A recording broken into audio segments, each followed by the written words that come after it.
What's up? What's up? What's up? What's up? What's up? What's up? What is up, y'all? It is Friday. Ooh, the weekend is upon us. Yes. Oh my goodness.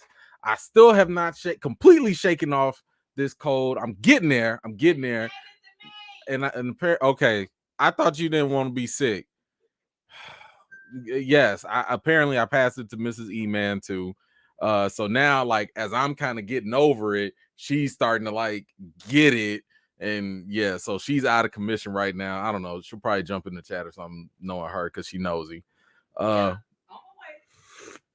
she says she on her way. Oh my gosh, y'all. I have been so I'm getting a little better. So there's that. But pardon me in advance if you still hear me coughing and stuff. The talking kind of gets the throat tickling, and you start coughing. But anyway, y'all, I have been up since 4 o'clock in the morning. Y'all dog, the people's dog, E-Fam's dog, Kobe, done kept me up since 4 o'clock in the morning, but for good reason. For good reason. I'm gonna give y'all a little Kobe update. Now, we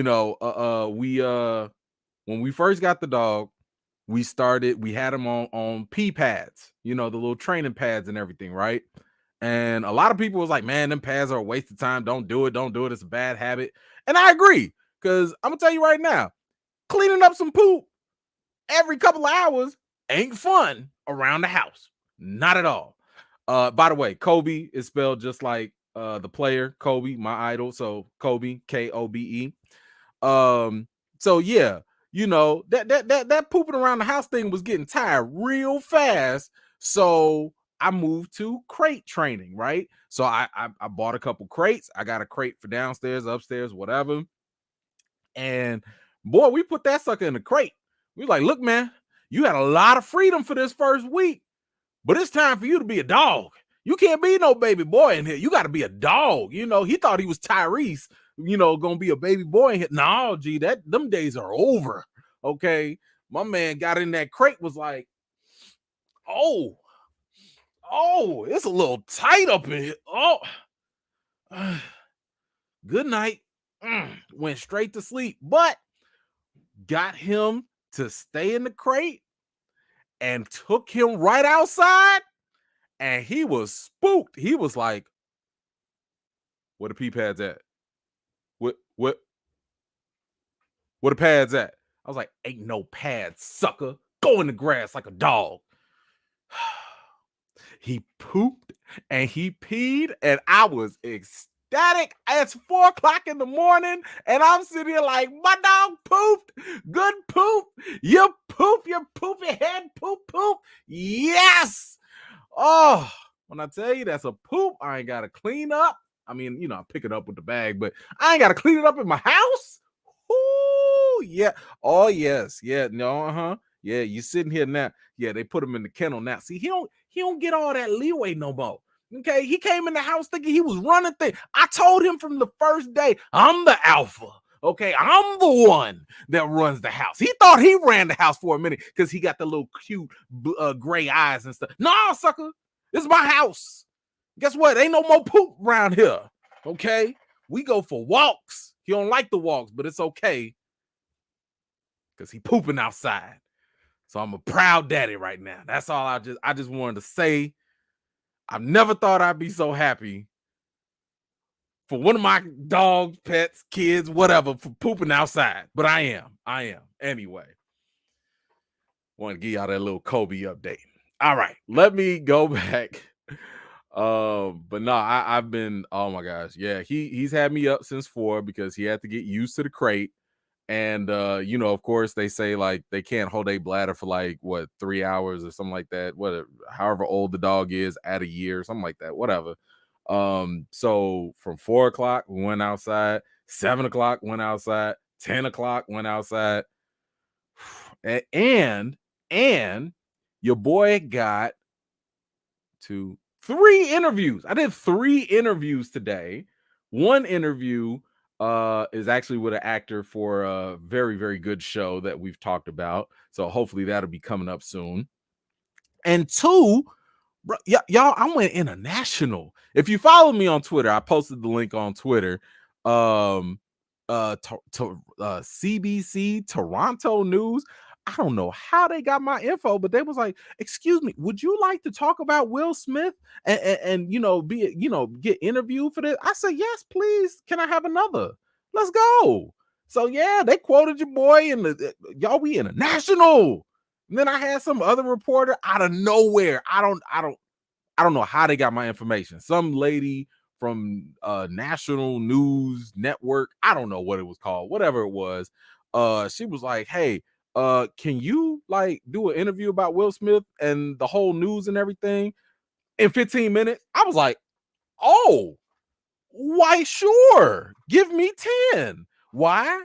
Shout out to the wife, Mrs. E-Man, because she was the one that told me specifically, if you stay ready, you never gotta get ready. And oh, when I tell you, I was like, "Ma'am, say less." Had my little shirt pressed, had the suit jacket ready. Boy, your boy was clean. Your boy was clean on that. So, when that video, whenever they send me the link, I'll post the video for that too. But I'm just telling you, it's been a long day. Had to write articles, had to do my day job, and it's crazy, crazy, crazy, crazy. That's enough about me. Let's get to y'all and see who's in the building tonight. Let's go. We got the Mod Squad hitting it up nice and early. I love it. Thank you so, so much. Kristen Pratt, what's going on? Top vet, top Mod Squad in the building. My man, Angel Gonzalez, come on now. We got another top vet, top Mod Squad in here. Big Bo, let's go. Back to back to back. I love to see it. What's going on? Donna, hello. How are you? Thank you so much for making it out. Shauna, hello. How are you? Shaul, how are you doing? Latrice, how are you? Love to see all the vets in the building, y'all. Good to see y'all. J Mart, what's up? What's up? Hold on. Let's get that right. Hold on. Y'all know we got to do this right. Miss Harper. How you doing, Miss Harper? No, you got to catch it on the replay game, but it's all good. Thank you so, so much for watching. We always love it when you bless us with your presence. Team Tech Boys in the building, y'all. What is going on? Another vet, top Mod Squad. Y'all better get them likes up. Don't have rims come looking for y'all. I'm just saying. Listen, trying to help y'all out. Just get them likes up. She ain't playing. My Squad vet in the building. Thank you so, so much, Rims. I appreciate all your fine work that you do for the channel. Minister Crush is in the building, y'all. What's going on, sir? Good to see you. Let's see. Evie Wilson, good to see you again as well. Shout out to the replay gang. All good, all good. Let's see. My man Eric Shaw's here, y'all. What's going on, sir? Always a pleasure to see you. Joy Gilly is here. Come on now. We got the original vets in the building. What's going on? Good to see you. No Limit. What's going on? Good to see you as well. Who else we got? My man Derek Gaines, top supporter, top vet. Come on now, we in here. Let's go. Let's see, Cynthia Charles, how you doing? Thank you so, so much for making it out tonight. Another vet in the building. SJ Evans, how are you doing, ma'am? My man Didier is here. What's going on, brother?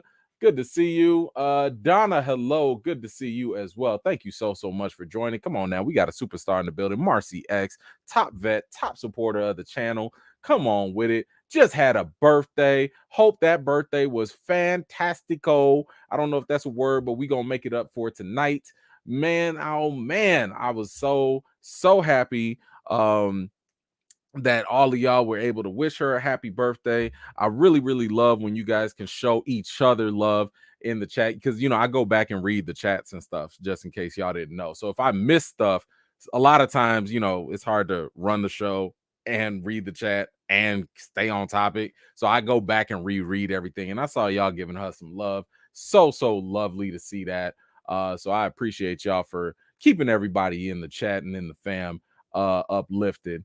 Let's see. Capria, hello. Good to see you. Thank you so much for making it out tonight.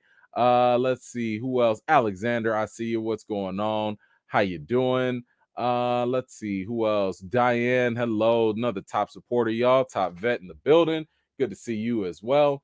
Hold on. I see. Oh, we got another Diane, Black Widow. What's going on? Hello, ma'am. Good to see you as well. Grand Madam, hello. How are you?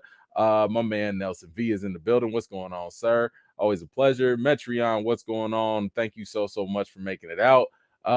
Let's see. Clay D, what's going on? Thank you so much for making it out tonight. Let's see. Alexander, thank you so much again for coming out. Who else? I saw somebody else. I'm rolling. Corey, there we go. Corey, what's going on? Pamela, hello, how are you? Travis, what is up? My man Lionel, there we go. What's going on, brother? The homie Gray, what's up? Come on now, another vet. Car Bros in the building, y'all. What's going on? Kimmy J is not too far behind. Hello. Rachel, hello, how are you? Good to see you all the way from the far east, Maha son. Always a pleasure to have you on here. Thank you so much. I love it when we get international in here. Good to see you. Naturally, Deej. Hello. Trouble Clef. Hello, how are you? Who else we got? I don't know if did we get Pamela already? I know. Whatever. That Pamela, what up? I don't know if that was another Pamela or the same one. But what's going on? Gary, hello, how are you? Rhonda, what's up? How are you? My man Plant Poppy, what's going on? Good to see you. Marvelise, how are you? Thank you so much for making it out. Terrence Francis, what's going on? Another top contributor, always blessing the Cash App. I appreciate you, sir. Thank you so much for those. Come on now, another superstar. Come on. Do we even need to introduce this man? My man Chief Wakil, superstar, rapper, Grammy nominated, all of it. Man, come on, man, bro be out here trying to outshine my own show, man. Come on now. Good to see you, brother. Always a pleasure. Okay. Who else we got? Tyra, what's going on? Good to see you. Not Buck, what's up? Let's see who else. DJ Waller, hello, how are you? Rebecca, I see you. The Tunis, what's going on? Let's see. Enmeda, hello. Sorry if I messed that up. Devin, what's up? Ali, hello. Who else? Ms. Makiba, hello, how are you? Eaton, what's going on? Let's see. I'm coming up very soon. Okay, I think we are mainly caught up. Shout out to everybody else that is joining. Come on now. I gotta say what's up to the missus. I messed around and made her sick, so I appreciate her still putting in the work, coming in the chat, doing her business. But that's just the trooper that she is. Shout out to all the teachers out there as well. What's going on, Ernest? Good to see you, brother. Let's see. Oh my gosh, we got our first contribution of the night. Thank you so much. Optimus Fine. I love that name. That's so great. I hope you're interviewing Harold Perrineau. You know what I'm trying to say, because you got me hooked on From. Can't wait for your review. I might have talked to him. I might have asked him a question. I might have. Oh, okay. Wait. I will say this, because y'all know whenever I talk about From, I got to talk about it for real. I finally saw the final episode for From.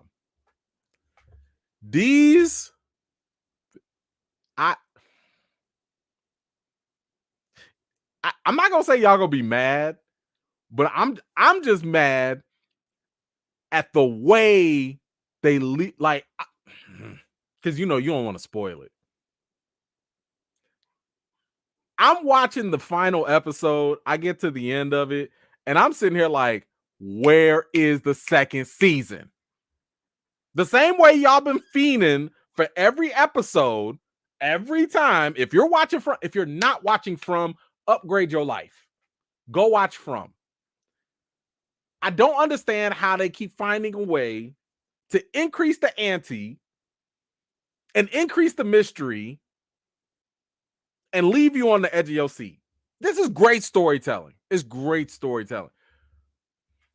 I can't wait till y'all get to the end. Now, I was worried. I was like, I didn't want to review season 1 until I got to the end, because I didn't want them sending us off and being like, oh, great setup, boo-boo ending. Nah, man, they got they better hurry up with season 2. From it's on Epix, Amazon Prime. Go watch it. Who go watch it? Okay, I'm sorry. Thank you for that. I appreciate that. Laura Lee, thank you so much for that.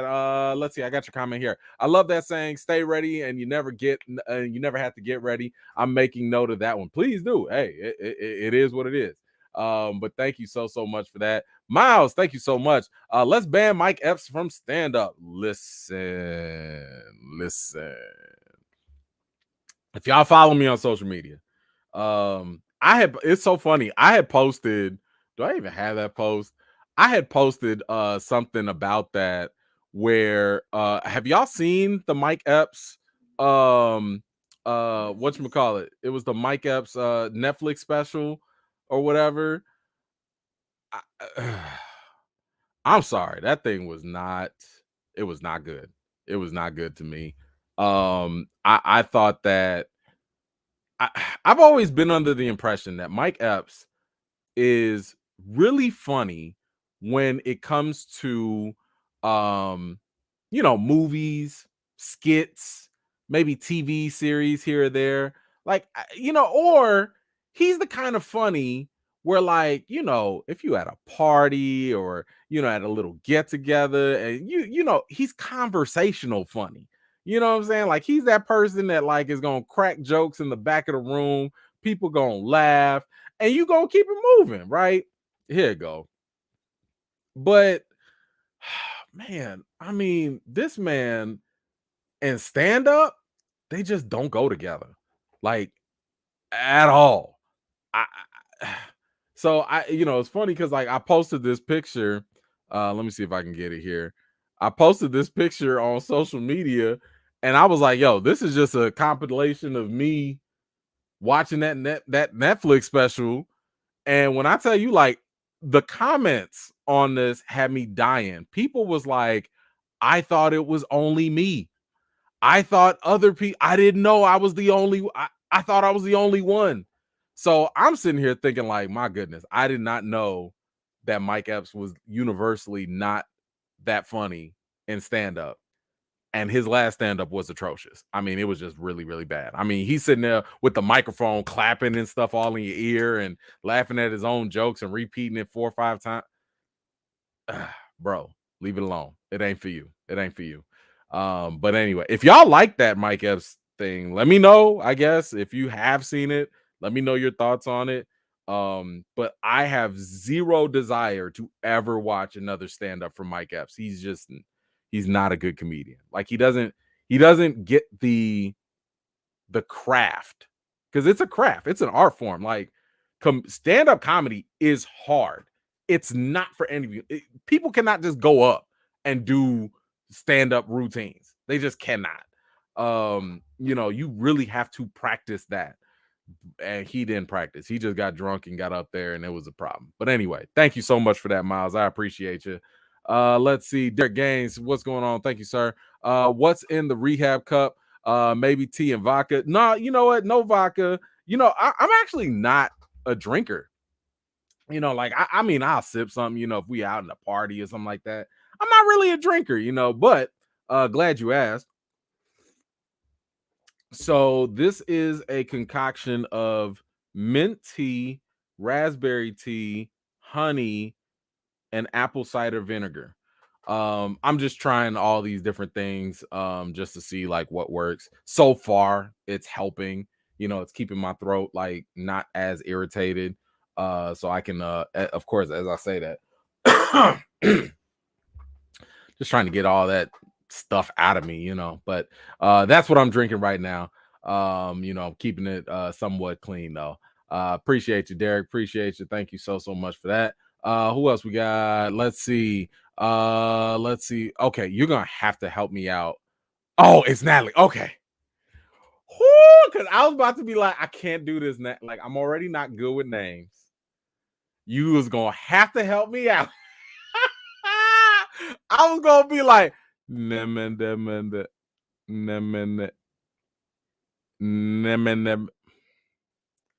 the beginning. I wasn't gonna do it. I didn't want to butcher your name. So thank you, Natalie, so much for helping me out, because I was about to be struggling up here on this live. But thank you for that. And get Mr. E-Man some soup. Do it right for Chicago, man. I will absolutely do that as soon as I am out. I just had some good soup too last night. So I think I'm gonna order that up for her and get her some. Thank you so much, Natalie. Yes, thank you. Oh my gosh, please, y'all please do not set me up for failure. Like, if y'all got a difficult looking name, please help me out with the phonetical spelling or whatever. Because I'm not the brightest all the time. Derek Gaines, thank you so much. Speaking of From, I was like, what's next? Yes, bro, we right there on the same page. I was on the same thing because I don't. From is like the best show right now. From is one of the best shows. Not enough people are talking about. I cannot say that enough. But that show right there is doing the work. Thank you for that, Derek. Oh my God, Alejandro, my man, what is going on, man? Thank you, brother, for that. Oh my gosh, so generous, man. What up, y'all? Can't make it tonight. Out with the fam, but will be part of the replay gang. This one is from the wifey. She is a vet tech. Awesome. My brother is a vet tech. That is awesome. She knows how expensive pups can be. Kobe, recast T'Challa, and please recast Iron Fist. Man, thank you so much for that, man. That is so dope. Appreciate that. Tell the wife I said what's up as well. I was just talking to the wife. We got to take Kobe to go get his second set of shots, and like 2 days after them shots, we going straight to training obedience classes. Cause we got because he's sleeping in his kennel right now. We got some things we got to work out. Just a couple kinks we got to work out, you know. But anyway, Alejandro, man, thank you so much for that, man. That's so generous. I appreciate that. Sad thing is, it really is going to go straight to Kobe because he eats all the time. Oh my gosh. Anyway, thank you so much. Nelson V, thank you so much. T.I., stay away from comedy as well. Man, I saw that video about T.I. blowing up on that comedian, talking about his issues and stuff. Yeah, I don't think that's for him either. Like I told y'all, listen, not only is stand-up comedy an art form, it's also a culture. If you're not part of the culture, you're not going to get a lot of things. You're not going to have that thick skin that a lot of other people have. So yeah, he definitely needs to take a break and go on somewhere because that ain't working for him. My man Marcus J, thank you so much. Mike Epps is a snapper and not a stand-up. Yes, that's a good way to go. Like he can roast you. He can have some little, funny story here or there. He's just not a stand-up comedian. Stand-up comedy, you got to have timing. You got to have delivery. It's almost like how everyone that raps is not a freestyle rapper. You know what I'm saying? Like freestyling that's a whole different sub skill set of rapping. So yeah, that ain't him, but that's a good call, man. Good call. Thank you, Marcus. Appreciate you on that. Let's see what else we got. We going? I think we're good. We about to go with the first one. I haven't, I've been hearing a lot about this one. I gotta watch that one, the Jared Carmichael one. I've never been a fan of Jared Carmichael, like his shows, because his delivery when he acts is so dry, and not in a good way. Like you can have dry comedy, like, I don't know, Everybody Loves Raymond or something. But for whatever reason, Jared Carmichael just never worked for me. However, I've always had an issue with his delivery, but not with his substance. When he I think he's a better comedy writer. As a writer, he is phenomenal. Like when he writes jokes for other people, it is so good. It is so good. So I did watch the Carmichael show. And for me, it just didn't land for me. That's all. It didn't land. David Allen Greer was like one of the funniest ones. The dad or whatever. He was like way funnier than I've ever seen him. But I just really like Carmichael in terms of how he writes. Because if you watch a lot of the shows or movies that he's written for, he's done a phenomenal job with that. And that's okay. Like everybody can't be the player, but sometimes you can be the coach. You know what I'm saying? But anyway, That's just my opinion. You know, some people might feel differently, and that's okay too. Let's see. Hold on. I got Puma Lee in the building. Thank you so much. 3 topics for tonight's meeting. Will Atlanta Snowfall? Yes, I had so much fun watching the last 2. I will try to catch it from Freaky Fridays and get the likes. Recast T'Challa, Lady Judge. Thank you so much for that. I wish I watched Snowfall, but y'all can go watch the Snowfall recaps and stuff. Brandon K. Avery, just my opinion. He got that sucker covered on his channel, so y'all could definitely go check that out. But oh yeah, we gonna talk about Will and Atlanta. I'm gonna talk about Atlanta tonight too, by the way, because I've been trying to tell y'all that last episode of Atlanta, woo, boy, they pushed some buttons there. All right, let's get to some of these topics here. Man, I know the replay gang mad. They like, dang man, 25 minutes in.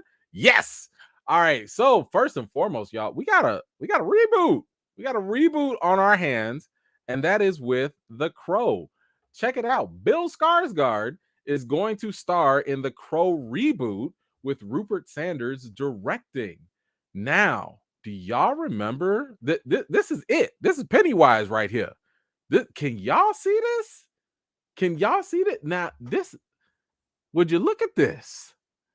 The actor, don't forget now. Don't forget. This was made popular by Bruce Lee's son, Brandon. But he passed away. He passed away in the role. And what are they doing? They recast it. Must be nice. It must be nice because I'm pretty sure a lot of people wouldn't even talk about Brandon Lee at all. They probably forget Brandon Lee. But they won't, because this is getting recast. It's going to keep Brandon Lee's name relevant. It's going to keep the character of the Crow relevant. But I will say I'm here for it, because recasting has never been a bad thing. So I'm cool with this. I mean, it has been a long time since the Crow has been out anyway. So I'm pretty sure a lot of people who who never saw it when it came out earlier wouldn't even know about it. So this is a good way to get that going. Let's see. It says the project is well into pre-production ahead of a June start date, with shooting take place in Prague and Munich. The budget is 50 million. Okay, that's a medium budget. Okay. It does appear that the film will take flight. Okay. Let's see. Yeah, this movie first released in like 94, and then they did like a sequel. Let's see. Do they actually have details on it? I don't think there are any that much details, but I will say this. I'm here for it. I am definitely okay with this. You know, I'd like to see if they're going to make any modern changes to it. I'd like to see if the mythos is going to be a little bit different. And I'm interested in seeing what they're going to do with this. So I don't know. You guys let me know, how are you feeling about The Crow being rebooted, and recast? Is it going to tarnish Brandon Lee's legacy because it's being recast? Is that a problem? Do you think that yeah, just feel free to let me know if the recast is going to tarnish his legacy. Anyway, let me know in the comments. Let's get this one right here. Oh, Rims, thank you so much. In tonight's news, we report live from the like button, where we have less than 200 hits. Khonshu looking at y'all like, what's up? Man, oh man, I told y'all better get that. Listen, I see 324 people in here tonight. So please, y'all, get them likes up if you can. I told y'all, don't listen. The spirit of Khonshu Rims together, y'all don't want them problems. I'm telling you, you don't want them problems. Thank you so much for that, Rims. I appreciate you. Let's see. Let's move on. What else we got? We got light news before we get to the big chunkier stuff later. Aqualad. Y'all know Aqualad. He is basically the Black Aquaman. If you watch Young Justice, which you should, Young Justice is a great show. Even though the later seasons they're starting to do a little bit more. I hate to say the word, but it's the only way I can really describe it. Agenda. Like I have no problem when you want to diversify the topics. I have no problem if you want to talk about controversial things. What I don't like is when you make characters or your story feel more like a PSA message than just organically putting it through the plot.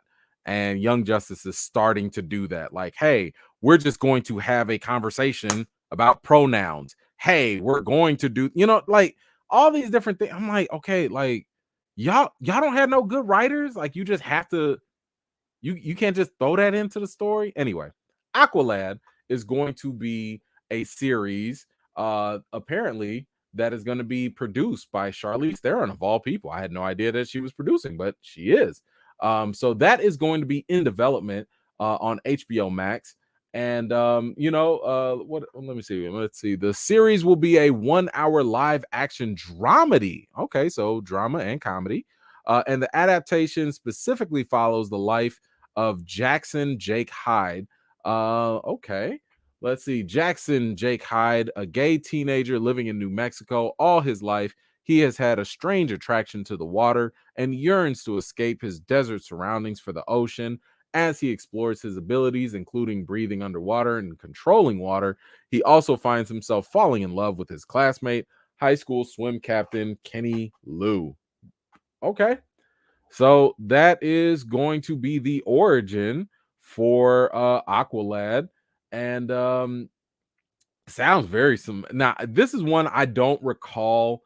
I haven't read like the comics on Aqualad. The only time I've really got um uh introduced to him was through the animated shows or whatnot. So I don't know if this is accurate to his stuff. I know in the comics he has been gay, so that's not something they're pushing. That's actually authentic, and that's fine.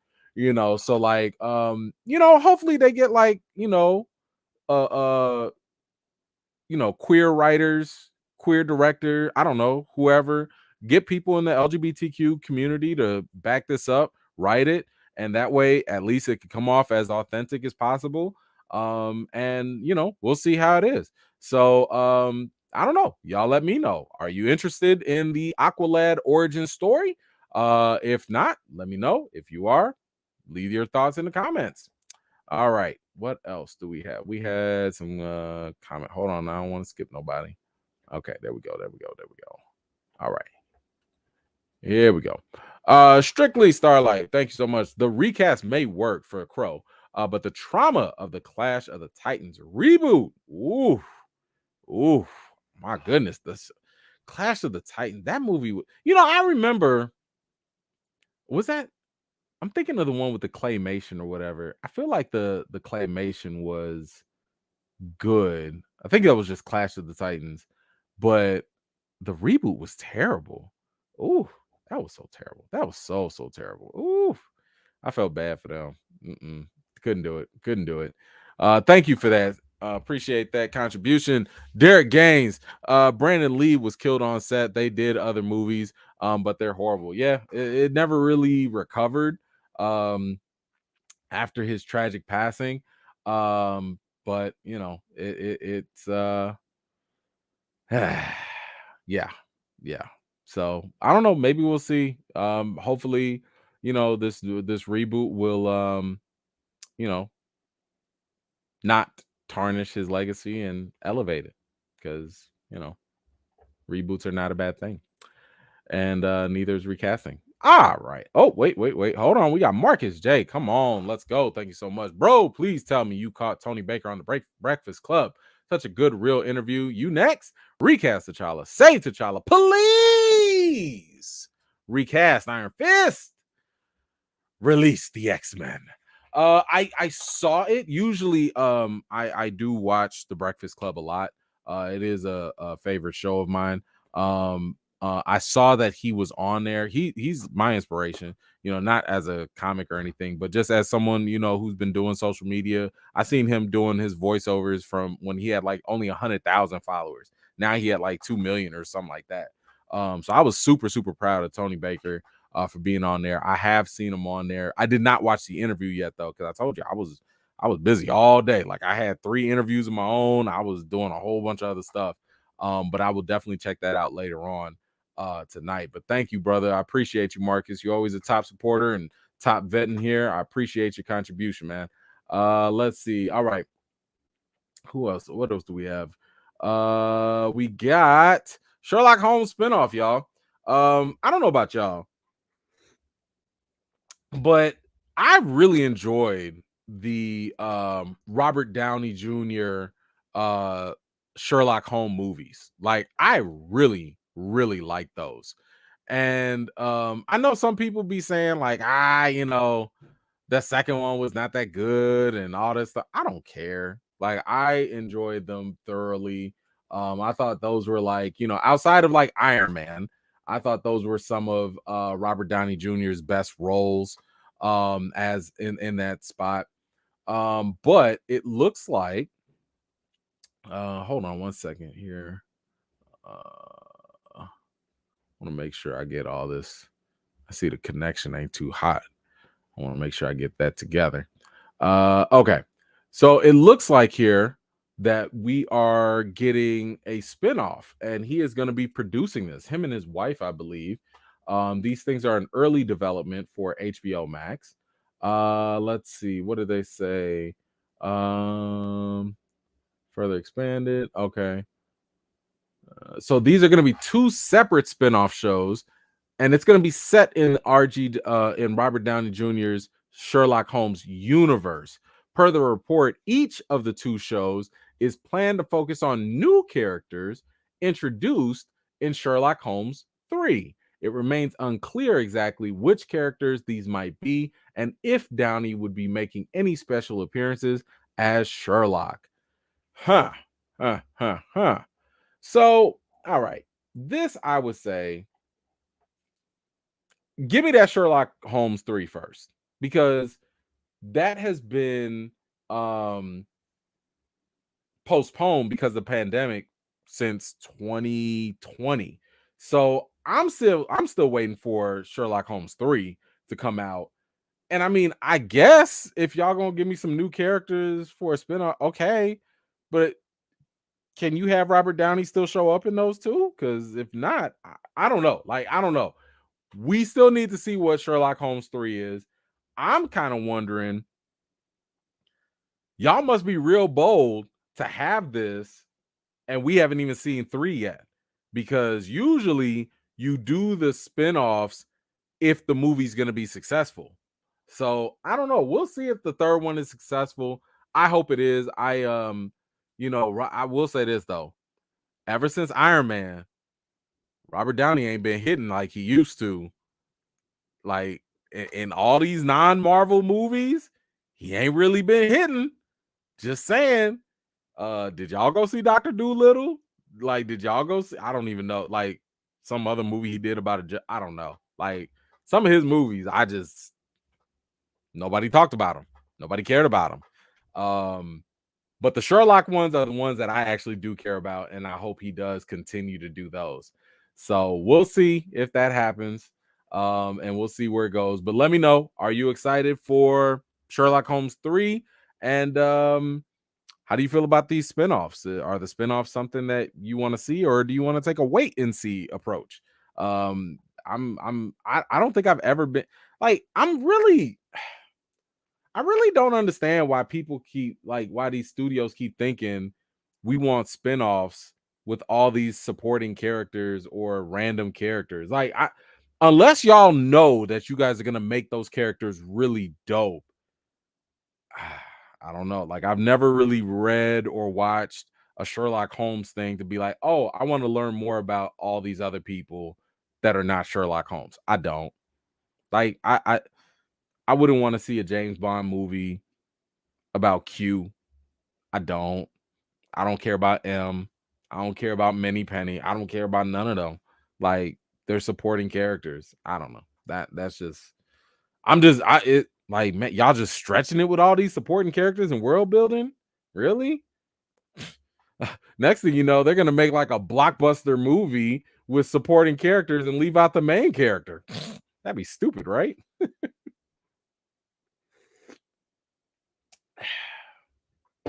Moving on.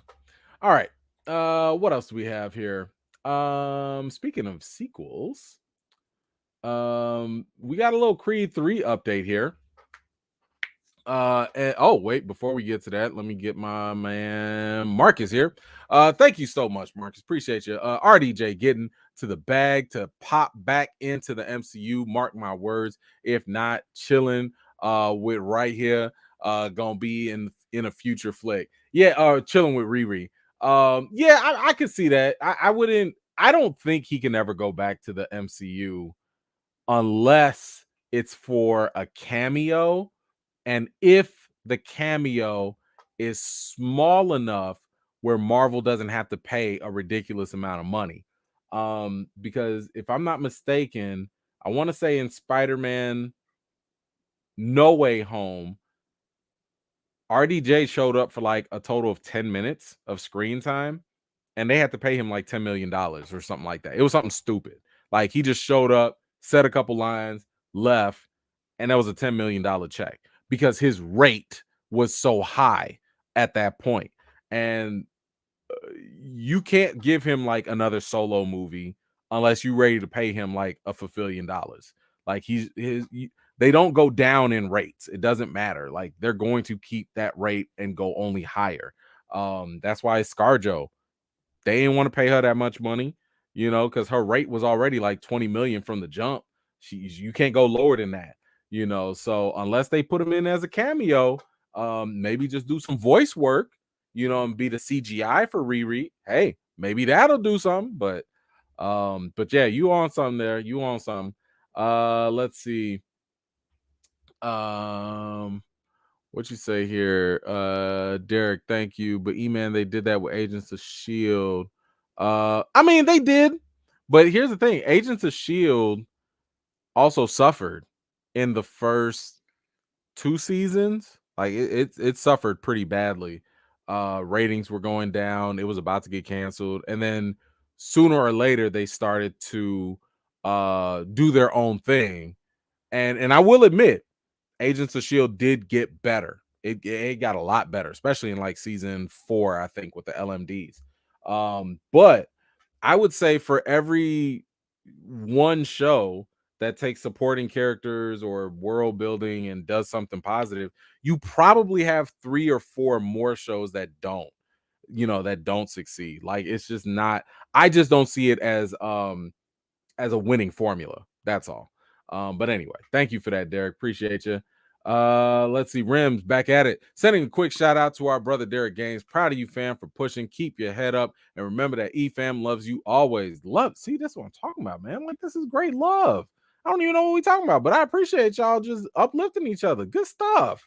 Okay. And shout out to Derek as well. I don't know if you're going through something specific, but whatever it is, bro, we got you back.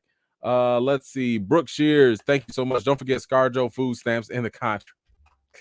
Come on, bro. Don't do that. Don't do her like that. ScarJo love the kids now. Thank you for that. Appreciate you. Marcus J. Just say Ghost Rider showed up and saved them. I mean, he did. He did. I'm not gonna lie. The LMD stuff did help in Agents of Shield, but the Ghost Rider thing did save him too. That gave him a good boost. That did give him a good boost. Thank you, Marcus. Latrice, RDJ's voice as an AI for Riri would be a lovely full circle since his Jarvis became Vision. I totally agree. I definitely think that would be. I think that would be a great way for them to bring him back in a way, and not have to break the bank and not break the bank. But thank you for that. Appreciate that. Let's see. What do we have? Oh, yeah. We got our Creed 3 update. We don't have like any real details or anything. What we do know is that Michael B. Jordan is going to be directing Creed 3. And as the director, he's going to, make this his own thing. And this is going to be his directorial debut. However, there were some images leaked, and that is of Jonathan Majors. If y'all can see that here, Jonathan Majors, y'all. I don't know if y'all remember, my man used to be an athlete. Okay. and he out there working. He's working, and all this tells me is that Creed finna get knocked out. Yeah, he finna knock him out. I think my man is gonna get another KO. I don't know. Some people were saying, like this is Clubber Lane's son. We don't know. We don't know. All I know is Creed finna get knocked out, and Ant-Man, because don't forget, Jonathan Majors is also playing Kang the Conqueror. Kang Gang, shout out to Kang Gang. Jonathan Majors, Ant-Man finna get squashed. Okay, he squashed. You see the muscles? My man ain't playing with them. Kang out here getting swole through the timeline in the multiverse. Oh, it's a wrap. It's a wrap. It's done. My man, no. Wasp, done. Ant-Man, done. All of them, just done. Well, I don't know. But I am here for it. I cannot wait. I'm glad because you guys know Michael B. Jordan got to get all swole and pumped too. So he's got to, and that's like one of the appeals with the Rocky movies, even though the Rocky movies have always been ridiculous with their weight classes and stuff. But this is a great way, I think, to sell the fight because they're gonna make. I think we're gonna see a side of Jonathan Majors that we have not seen before because he's that good of an actor. And we're gonna see him get into a character that's definitely gonna make Adonis look. He's gonna make Adonis like work. He's gonna have to make him work. So I love the fact that they're similar builds, similar sizes. And this is gonna be a good match. I'm looking forward to Creed 3. I am definitely looking forward to it. The moment they mentioned that Jonathan Majors was going to be involved, I was already sold from the jump. So I don't know. Y'all let me know. How are you feeling about Jonathan Majors getting all swole for the role? And how are you feeling about Creed 3? You excited? Does this help you? Does this interest you even more? Let me know your thoughts in the comments. All right, let's go back. Derek Gaines, thank you, Rim17. I had a few setbacks. Even okay. Well, I'm glad to hear that you're doing better, man. Always a good thing to hear the positive news. Thank you so much for that. All right, excuse me. Marcus J, about to knock Creed through the multiverse. Look, he gonna knock him clean through the multiverse. Absolutely. Thank you so much. Maya, why are you like this? Hold on. Let's see. Okay. All right. There we go. All right. There you go. I don't know what y'all looking at. Y'all must be looking at Michael B. Jordan's outfit, the tracksuit, right? That must be what y'all looking at. Okay. Let's see. What's the other comments here since we got some thirsties in here. Let's see. Latrice, what you got? I need Kang to bring that same shirtless energy to the MCU or a tasteful sleeveless vest like Thor. I'm sure. Here's the thing. Marvel will not pass up an opportunity to give you that. Like, they will show Chris Evans with the muscles and Thor with the muscle. Don't be surprised. I would not be surprised if that happened. I would not be surprised. Let's see. Thank you so much, Derek Gaines. That's the wine guy. Wow. No, that's not the wine guy. No, if you're thinking about the dude from Uncorked, that ain't him. That ain't him. If that's who you're thinking about. Nelson V, thank you so much. Major is gonna be firing Creed 3. Swole Kang Gang. Yes, listen, Kang ain't gonna be playing no games with nobody around here. Just nobody. Telling you, thank you for that, Nelson. Urban Visions, thank you so much. So Kang just showing up in every multiverses, Rocky verse, and taking over the franchise. That's just what he does. He's a conqueror. That's what he does. He's just gonna go through and be like, yo, he already went to the Old West. He already went to the Wild Wild West in the Harder They Fall. So, hey, my man taking care of business. I told y'all Kang was always a problem. Told y'all that from the jump. Let's see. She Who Remains. Jackie, what's going on? Thank you so much. Show that pic again and zoom in. My cousin's fish just called about the car seat on the roof. Oh my gosh. Okay.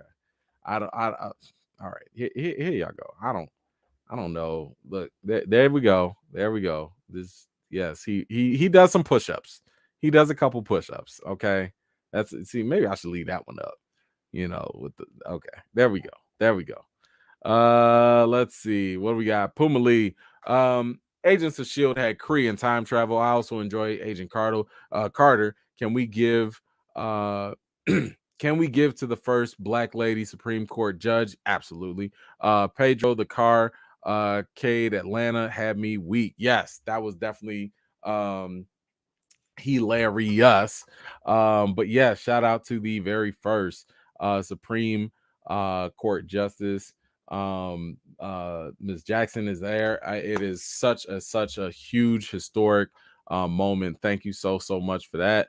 Marcus J, thank you so much. Glass of water for all you ladies after that Jonathan Majors pick. Hey, you know what? I'm not even mad because hey, when we had Bost up here, you know, that was listen, that was a fine melanated goddess, like the Panther goddess, you know what I'm talking about. So, hey, people gotta let people look. Let people look. I ain't got no problem with that. Antoinette, what's going on? The better the bad guy antagonist, the better the movie. Facts. Just like the second Hulk with Ed Norton. These are hardcore facts. Absolutely. This is one of the main reasons, Antoinette, as to why the Dark Knight, why the Dark Knight was so good. The Dark Knight was good because of Heath Ledger. With Heath Ledger out there basically raising the ante and making Batman work, that right there was exactly what made it work. So yes, facts. I think Jonathan Majors is definitely going to make this make a good villain, and just because of the acting prowess more so than anything. But good point. Thank you so much. Black Widow, Diane, thank you so much for this. I need to see that picture of Jonathan Majors again. You need to keep that picture up for the rest of the show. Okay, I don't know about the rest of the show. I'm gonna leave it up for a little. Okay, here y'all go. Here we go. All right, we got. All right, look, I told y'all he does a couple push-ups. It's not a big deal. It's not a big deal. But yes, I will leave that up. Thank you, Diane, for that. Until we move on to the next comments. Derek Gaines, you can almost hear them talk. MBJ, I'm the man, Mr. Man, what you say. Yeah, I think they're gonna have like really, really good camaraderie and screen chemistry together. Like I said, Jonathan Majors is a fantastic actor. Michael B. Jordan, obviously, he's born for this role. This is like his bread and butter right now. So I've got nothing but confidence that the two of them put together are definitely going to make this a real good sight to see and a good movie to watch. Let's see, Puma Lee, don't forget Kang was in Lovecraft Country. Absolutely, we definitely can't forget that too. Yeah, well, we saw the ending with that one, but now you're gonna get me all upset because I don't want to think about what they doing in my Lovecraft Country, or not doing, I should say. All right, normies, thank you so much. What are the chance Gore the God Butcher comes at Boston Thor 4? That I don't know, but I actually want to talk about that a little bit later. So hold on to that thought, because there is something I want to run by everybody, and we'll get to that in a little bit. But thank you for that. Appreciate you for that. Let's see. Alib, I thought I was late, but came in and saw Mr. Majors. It appears I'm right on time. Damn, but let's not forget how often he was topless in Lovecraft. See, there you go. And y'all can go watch Lovecraft Country. It's still on. Y'all can go check him out. He was he had his little moments, whatnot. But thank you so much for that, Alib. Appreciate you. All right, so there y'all go. Okay, everybody, no longer dehydrated. Like y'all good now, right? Okay. All right, now we're gonna move on. This is just a quick little story. I just thought this was funny. But now show Hallie from Swordfish. No, I can't do that. Y'all can go watch Swordfish, but I ain't gonna do that. I ain't gonna do that. I just thought this was funny. Idris Elba, he's out there doing his his interviews for Sonic 2, where he plays Knuckles. And he was talking about how he knows Dave Chappelle. I don't I don't know if y'all ever saw that skit. There was like this skit, it was going viral for a little bit, of this black dude walking around pretending to be Idris Elba, and he was just like, I'm Idris Elba and I can do anything. And he just walk into a barista or into a coffee shop and just start making coffee. Like he would just walk into a science lab and just cure some, I don't know, disease or whatever. It was just funny. Of all things, and Idris Elba is probably one of the most random people out there. This man is a DJ, like music DJ. He is an MMA fighter. He's a rapper. He's an actor. Y'all, did y'all also know that this man was also a pusher? He is the plug out here too. He revealed that he used to sell weed to Dave Chappelle. What in the hell? Like all I know is I'm looking at this thinking to myself, where the hell is the Chappelle show when you need it? Don't this just sound like a wild Chappelle show skit, like coming up next week, like the same way they did it with God, what was that other dude's name? With Wayne Brady. Same way they did it with Wayne Brady. I could totally see Idris guest starring on the Chappelle show. Man, Netflix, listen, Netflix over here trying to give Dave Chappelle all the money. Give him money to do his own show. Because I want to see this skit. I just want to see him as Stringer Bell just selling weed to Dave Chappelle. Just make that happen. Oh my gosh. Oh my gosh. Oh man, I miss Charlie Murphy too. I feel like this would be a dope story for Charlie Murphy to talk about. Rest in peace, Charlie Murphy. Man, that dude so missed. But anyway, there's nothing much to the story. He just happened to mention this. I don't know why. He was like, oh yeah, Dave Chappelle knows me. I used to sell him weed. Anyway, moving on. Like, why are you throwing that out there? That's so random. So random. But that's Idris Elba. All right. Anyway, let me know how y'all feel about Idris Elba being a pusher for Dave Chappelle.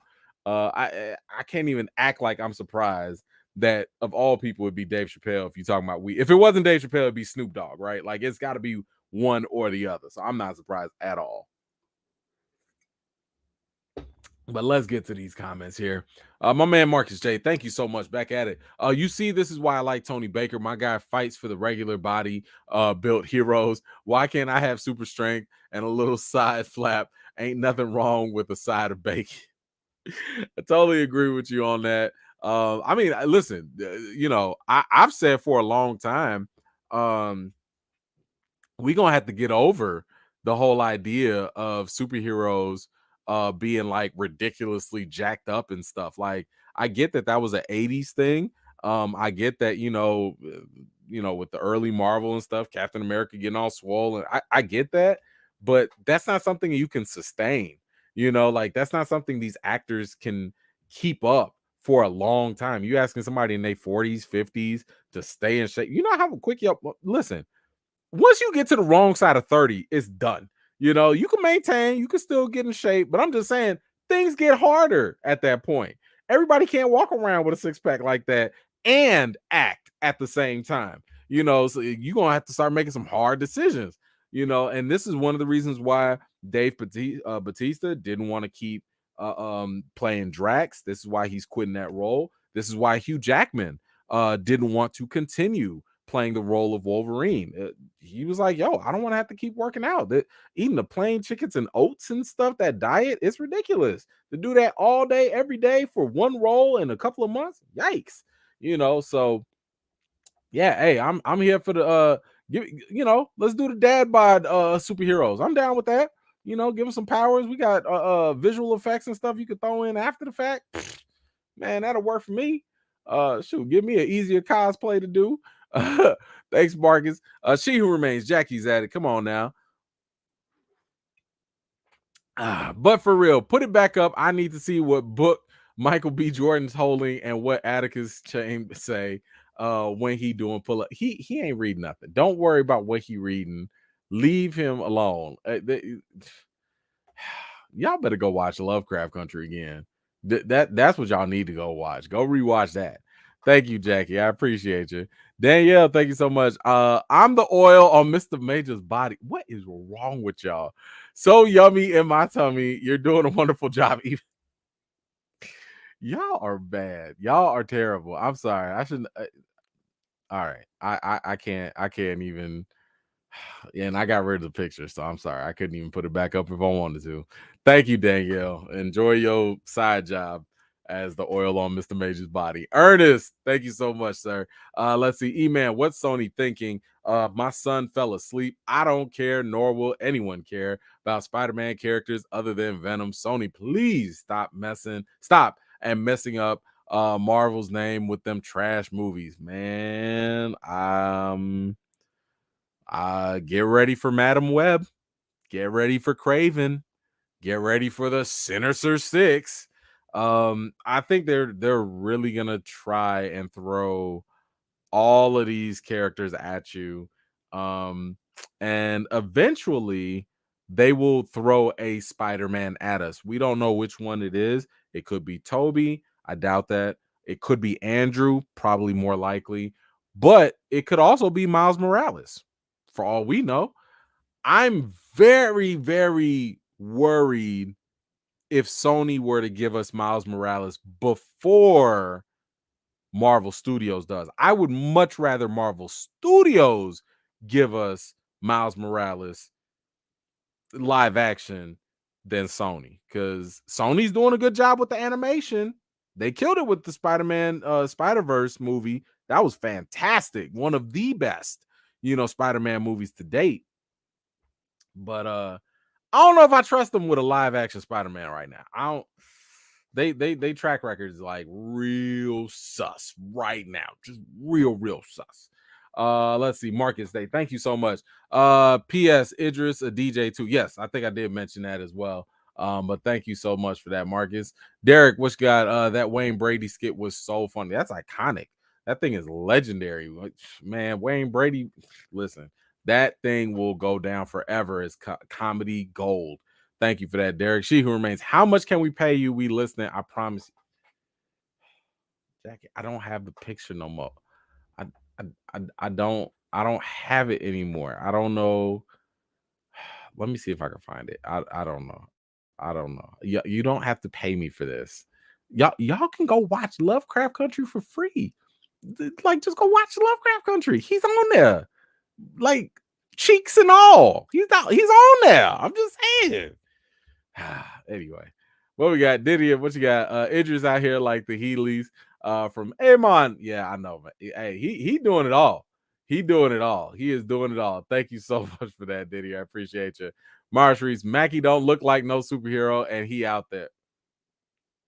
You said it. I'm not gonna say it. Yeah, but you know what? To be fair, Mackie's in shape. Mackie's in shape. Y'all remember when he was putting on the shirt and had the power broker looking at him a little for a hot second. So I mean, my man does some sit-ups. Yeah, okay. There you go, Nelson V. Thank you so much. Fastos is the perfect example of a dad bod hero. There we go. Yes. There you go. That is a good example. Indeed. I am here for the regular shaped heroes that look like me right now. Because, like I said, it'll be a whole lot easier to cosplay them in that case. She Who Remains back at it. Chief, wait, what? Chief Akil and Gray said they got us. Just let them know how much to keep the pickup. Use Google and look it up for a quick. Okay.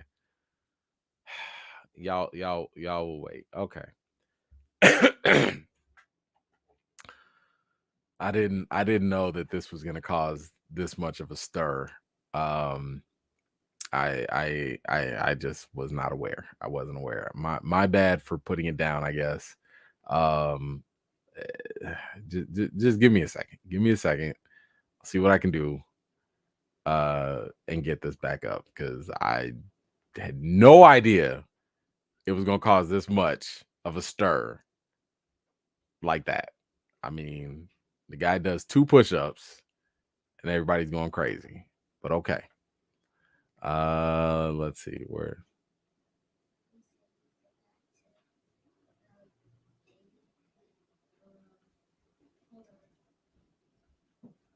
Okay, there we go. I got it. All right, here we go. Here we go. Hold on one second. Let me make sure.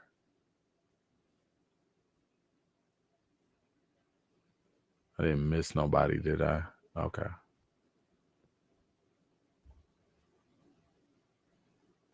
Okay, I don't think I did. Ooh, they're not letting me look at the pictures. Uh-oh. Hold on. Bear with me for a second, y'all.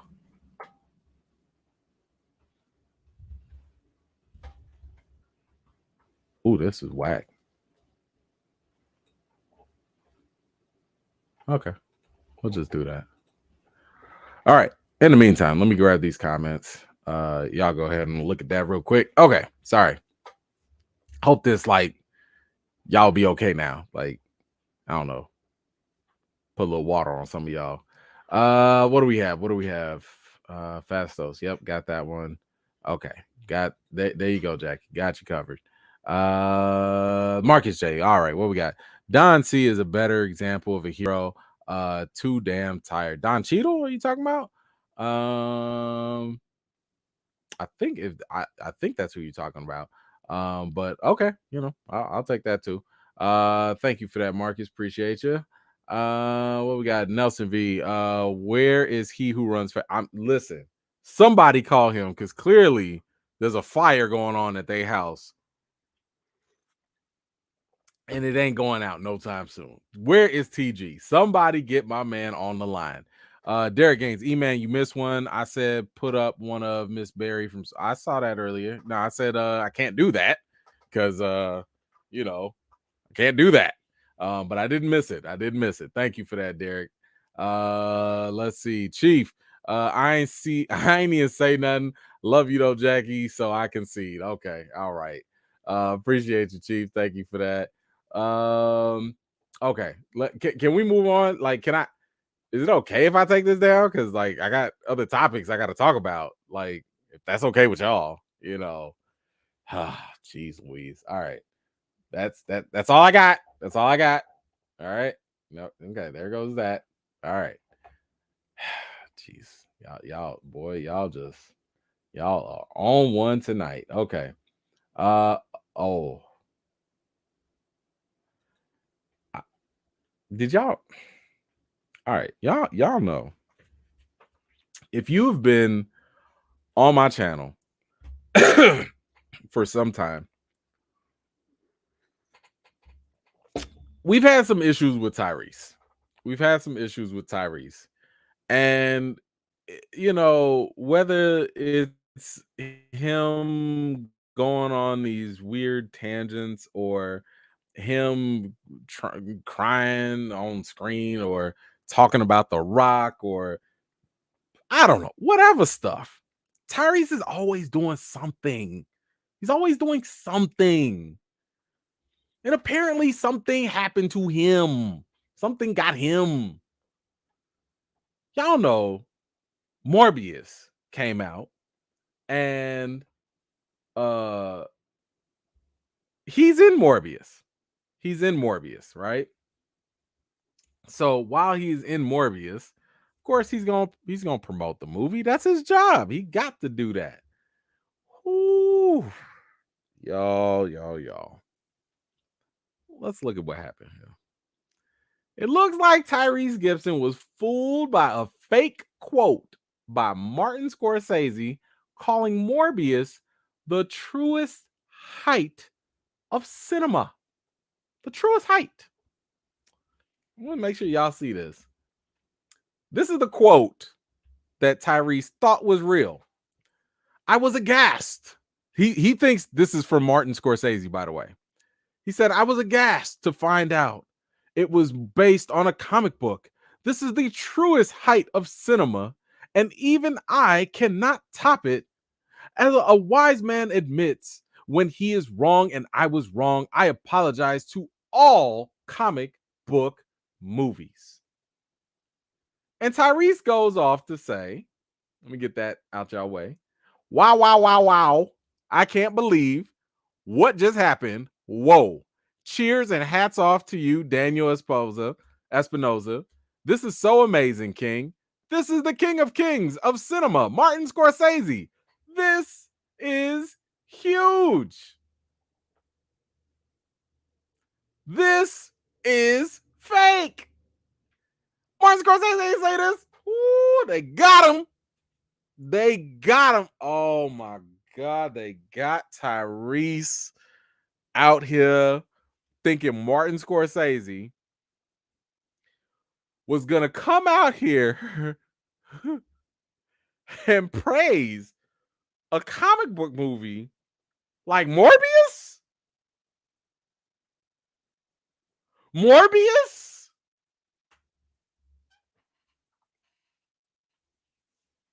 On April Fool's Day? Where are Tyrese's people? Where are his people? Somebody let him push send on this. And here's the thing. I'm not perfect. I have posted things, later found out it's not true or whatever, and had to retract it. I get that.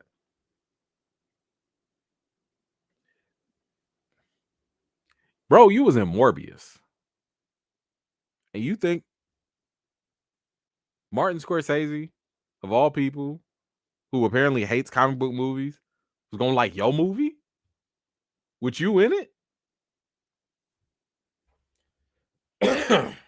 On April Fool's Day?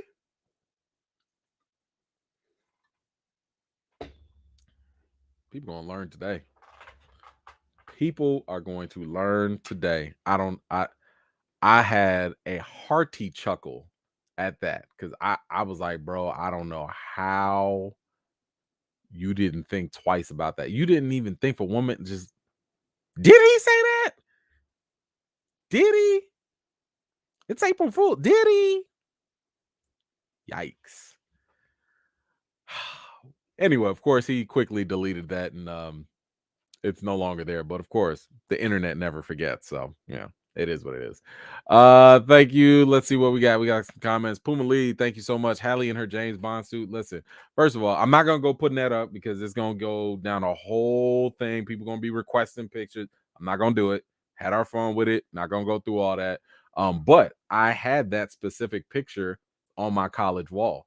With the orange bathing suit. I remember it was there with the shortcut, the pixie cut. Listen, great memories. Great memories. Don't think I studied a lot that night. All right, what do we got? Just my opinion reviews. Thank you, brother, so much for the contribution. Hey, what's up, family? Everyone hit the like button. Gotta bounce and catch the rest on replay. Have to go edit and work on phase 4 of World Domination. I love to hear that. Can't wait for the Will Smith talk. Recast T'Challa. Paula Patton can't cook. Will Smith for president. Yeah, hey. I don't know if y'all have seen that Paula Patton video. Golly, I don't listen. I know she biracial, but I don't think the right side kicked in with whatever recipe she was trying to cook her fried chicken. I'm just saying, like that first episode of Atlanta started looking real. Okay, if you have seen Paula Patton fried chicken, this lady seasoned the grease. She washed the chicken. She rinsed the chicken. Don't call it washing chicken if you not actually wash. Throwing it under a little water, that's not washing chicken. Like, and she just sprinkled the stuff in the grease. Like, my man Leon Rogers said that's soup. You made chicken in soup. You sprinkled the oil. Y'all know the routine. Y'all go ahead and subscribe to my man. Just my opinion reviews. Oh man, bro, you got me all messed up with that because I'm just that chicken looks so bad. And when she cut it, it was like pink inside still. Like, you ain't even fried long. Ooh, that's abuse. That's chicken abuse. I don't like that chicken abuse. No, no, no, no, no. Just my opinion reviews. Oh, and I almost forgot. And please recast Iron Fist. Someone. Oh, thank you, brother. Appreciate that. Antoinette, thank you so much again. Yeah, I saw that on Twitter. It was ridiculous. Couldn't tell an April Fool's joke from reality. Yes, I don't really understand what he got to have better people around him. I'm sorry. Like, somebody had to be like, bro, stop. That's fake. Don't tweet that. Don't do it. But hey, the damage is done. It happens. Um It happens. Thank you for that. Free as belt. What's going on? Hello, good people. Sorry I'm late. Dance, E-Man. Dance to make you dance. Dance. Dance. Okay, that's what I got. That's all I got. I only got a little mean two-step. Thank you for that. Y'all not gonna be controlling me like this. That's not the nature of this relationship. Okay. Goodness. Thank you, Free as belt. Appreciate you. Rim17, thank you so much. On behalf of the rest of us in the chat, we want to thank our representatives, Mara and Jackie, for their contributions tonight. Job well done, ladies. Thank you, thank you, thank you, both for all of your contributions. I really, really, really appreciate y'all, for sure, especially for keeping the chat nice and spicy, all the time. Appreciate y'all, because I always go back and read the comments. I just be shaking my head after the time. I just be sitting here like, oh my gosh, like y'all just be so wild. Marcus J, thank you so much, sir. Nah, bro, I'm calling for equal time for the Melanin Goddess boss. Find that pig, throw it up. Equal time. I will not report to the Illuminati. I have to dig that up. Listen, we do have some I do believe we will be talking about her soon. Because she is going to be in Thor: Love and Thunder. But yeah, we will definitely get into all of that. Trust me. Appreciate you, sir. Appreciate you. Brooke, what's going on? Tyrese was crying at Benny Hanna's in his backyard. Yeah, Tyrese got so many issues, like so many issues. It's ridiculous. Like, I don't know. He needs to just chill out, make his movies, cut an R&B track. Because listen, I still rock with my man ever since I was rocking with Tyrese ever since he was the bald guy in the on the bus with the Coca-Cola commercial. With the headphones, like, ooh, yeah, ooh, la la la la la, always Coca-Cola. He did that weird little laugh at the end. Yeah, I've been rocking with Tyrese for that, like, all day. So, I hope he gets back to that, because I don't know. I know he want to be a movie star and all that, but that ain't for everybody, bro. It ain't for everybody. What we got? My man Chief right now. Bro, you was in Morbius shirt coming soon. Oh man, I know, right? I might have to make that shirt one day. I might have to do that. Let's see what else we got. Y'all can't make me laugh too much. Hold on. Here we go. Antoinette, thank you so much. And and to top it off, all Tyrese seemed to do in the movies was walk around with his hands in his pocket and scowl. Yes, I went to the movie. I am so sorry. But here's the thing. To his credit, he actually had some scenes taken out. So the Morbius director, I believe, confirmed that he had because his character was really supposed to be a little bit bigger than what they made him out to be. Like, he was going to have some robotic arm or some tech or something weird like that. And he was going to be basically like this reoccurring character that would hunt other animal-like villains like Morbius. So in addition to Morbius, he was going to follow, I think, Man-Bat or Werewolf somebody or whatever it was, whatever that character is. He was going to be like this character that would hunt, and be a specialist, at this stuff. But they cut all that out. And made him a basic cop, and basic cop for a basic movie. Yeah. But thank you so much for that answer. That appreciate you. Didier, is the chicken why Robin Thicke left? It could be. Oh, I'll tell you one thing, Mrs. E-Man can throw down, and it is just one of the many reasons why I love her to death. But man, look, you listen, you cook me some chicken that still got pink on the inside, you trying to take the insurance money. That's all that is. You trying to take me out real slow. Nah, G. Nah, G. I can't do it. Can't do it. But I ain't gonna speak on their marriage. I don't know. I don't know what happened. I don't know what happened. Thank you for that though. Okay, I see the little man done woke up. He getting a little restless over there. So I'm gonna have to go take him on his walk in a little bit, but it's all good. It's all good. Let's see. All right, let's move on to the next topic. What else do we have here? Oh, now, I don't like to brag, but I also don't have a problem saying I told y'all so. Didn't I tell y'all that Doctor Strange 2 was finna make a whole bunch of money on the first day? Didn't I tell y'all? And look at that. Doctor Strange 2 breaks Fandango's first day ticket sales records for 2022. Now, that's a little skewed. It's not like they're saying this broke the record for all time. It's only 2022. So basically what they're saying is ever since Spider-Man No Way Home, this has been like the next one to really make some noise. So this first day record is beating out Scream, it's beating out Uncharted, Sonic 2, and the Batman. Now that is actually something worth noting because the Batman ended up making like 700 million, 800 million, something like that. So it made a good chunk of money for a long movie too. Um, but I told y'all when my little critic senses was going off, didn't I tell y'all that Doctor Strange was gonna go crazy on that first day? People was buying tickets like crazy. AMC shut down. I told y'all AMC was gonna shut. I listen, go on the tweets. I said it in the tweets. I said it was gonna shut down.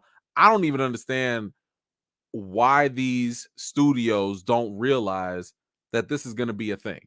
Like when these Marvel movies come out, it's going to be a thing. I'm sorry, I'm just looking at Kobe because he walking a little too much for my liking in the crate.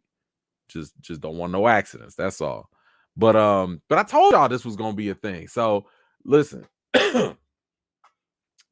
Doctor Strange 2 is definitely one of those movies you do not want to miss as soon as possible. This is not something I would say you need to wait and see because as we know, the cameos in this movie are going to be one of those things that uh the cameos are going to be the main selling point, I think. And once the internet ruins it, it's probably not going to have the same punch that it would if you just walked in there and learned it clean by yourself. So, hopefully y'all got y'all tickets. I know I did. Bought out a whole theater.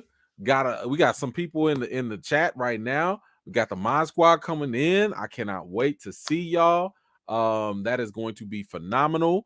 But it is definitely going to go down. I got some little surprises coming. Oh, we're gonna have some good fun. We're gonna have some good fun.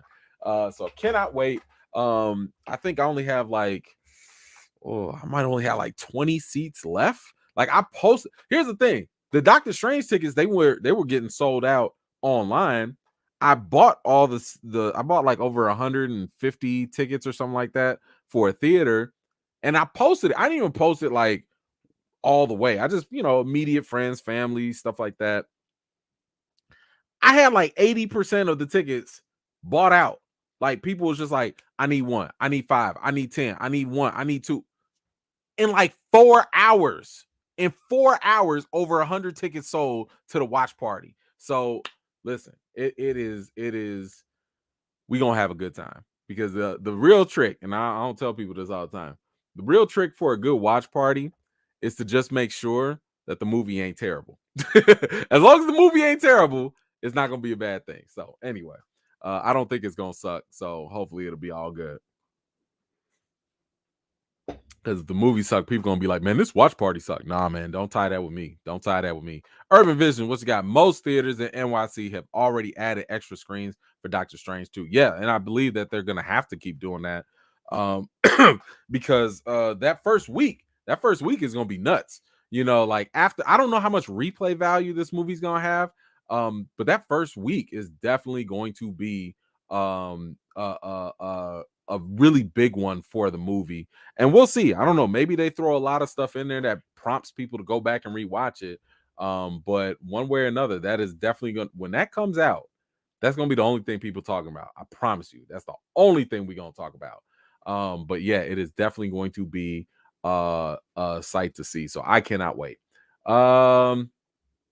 Let's see, hold on.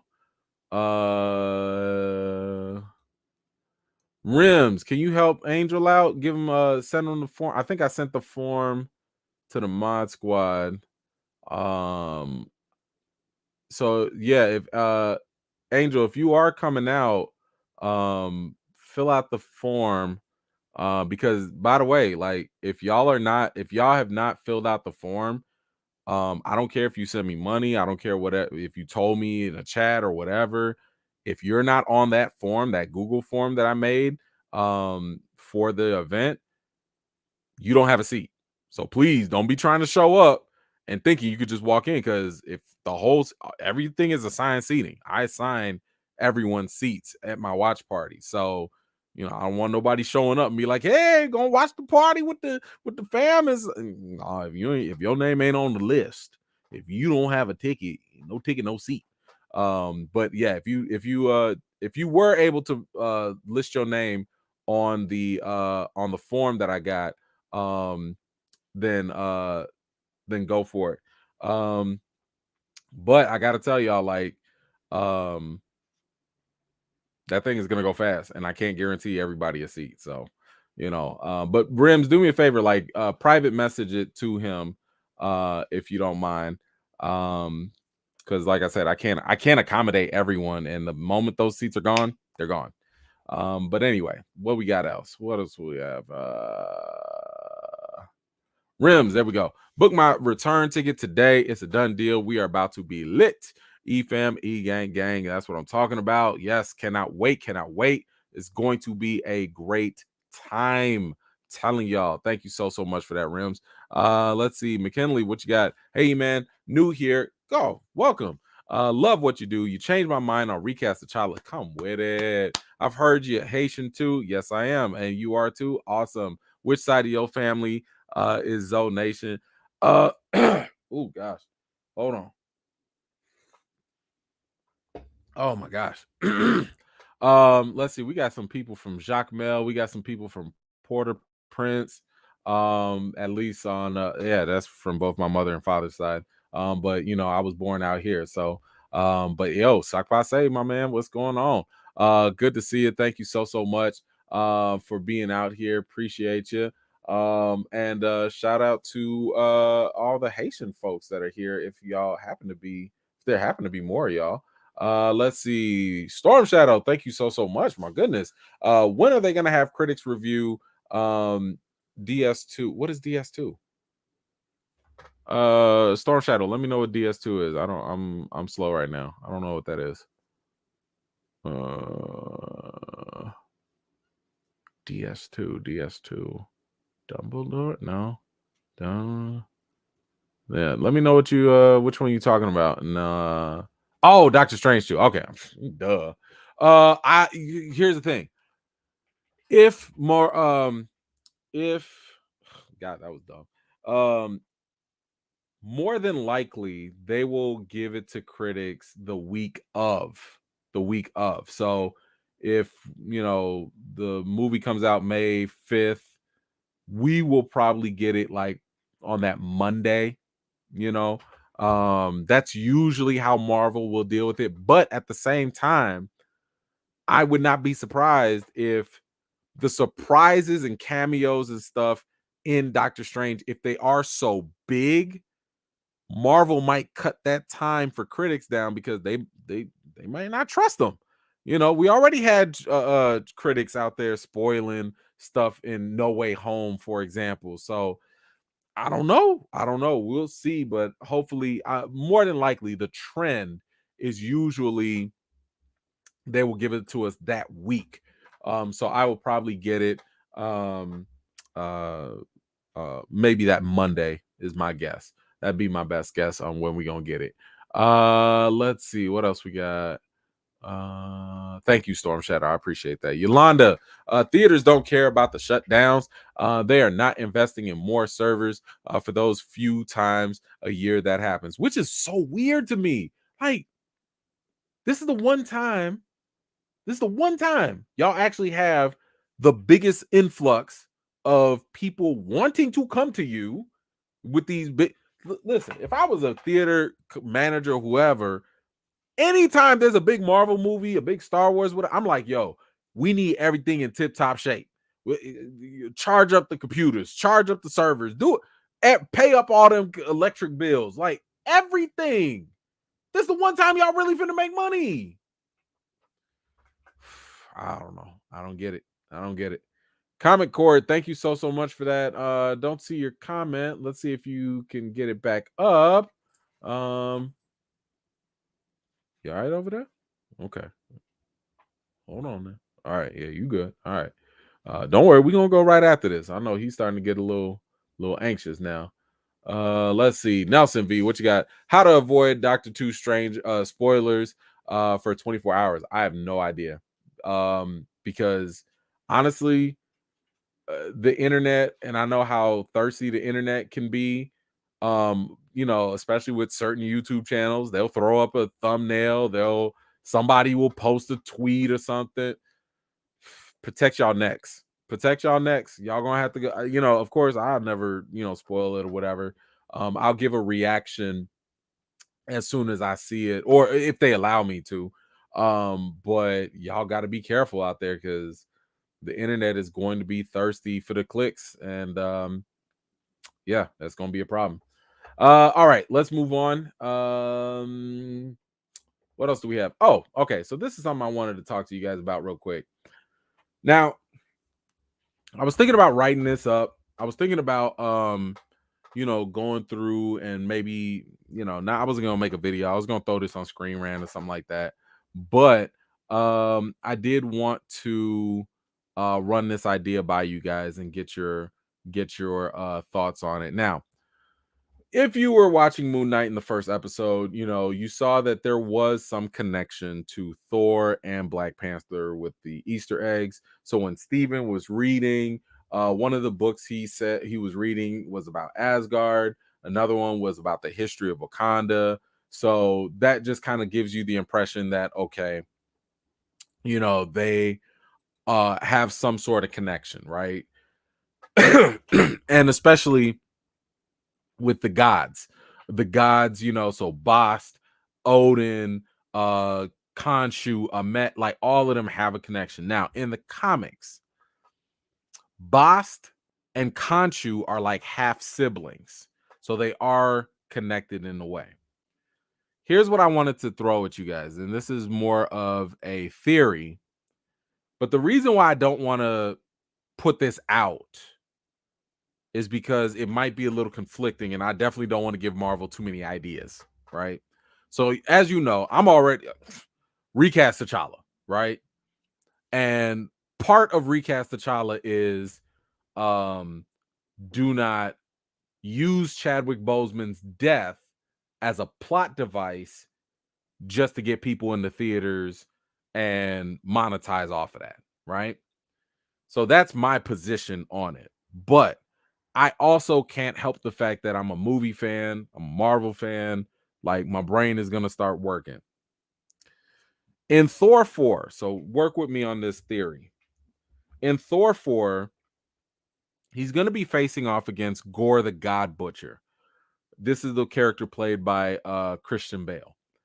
Gore the God Butcher goes around and does what he does. He kills gods. He whether it's Zeus, whether it's Odin, or whoever it is, if you a god, he like Kratos. He's like Kratos. He's just going out there and he's just murking gods left and right.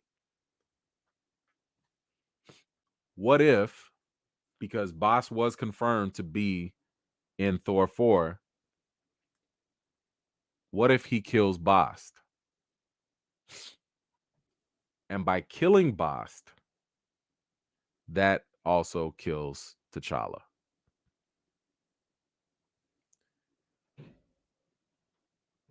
I was sitting and thinking about that in the sense of two things. One, as much as I don't want T'Challa to die at all, like at all, I'm sitting here thinking to myself, like, that would kind of maybe sort of make sense. Maybe. Like if they're so bent on trying to get rid of him. And to me, the other thing is it would make a whole lot more sense compared to, oh, by the way, T'Challa just got cancer and he just didn't want to get it cured, so he just died. Like that to me would feel worse, you know? And I don't like thinking about this, but the reason why I bring this up, the reason why I bring it up is because if T'Challa has a connection with Bast, and let's just say Thor the God Butcher kills Bast, T'Challa, her avatar, dies, but let's just say Bast resurrects because gods can do that, right? Gods just resurrect. And maybe that also can translate to T'Challa resurrecting as well. I don't know. Y'all already know, in a perfect world, recast T'Challa, pick up where y'all left off, keep it going. However, I also understand that we're fighting an uphill battle, and you got a lot of common average people that will just go with whatever Marvel says. So there's going to be some sort of compromise there. But I don't know. I don't know. Y'all let me know what you think. I'm just thinking about it. I don't want them to kill T'Challa in any way, shape, or form. I just think it would be in poor taste if they end up using his cancer as a way. I think that's way too on the nose. And the only thing I'm just thinking about is I think it'd be interesting if they do some sort of spiritual connection with Bast and T'Challa, but that also involves him becoming more powerful. Because when he does take on Bast's, power and everything in the comics, he becomes even more powerful. So I don't know. I'm throwing that out there. Don't mean to bring the room down or anything. But I'm just saying if Marvel is so intent on killing him, I would hope that they don't use his cancer as something and they have some sort of mechanism with the spirituality to bring him back even better. So I don't know.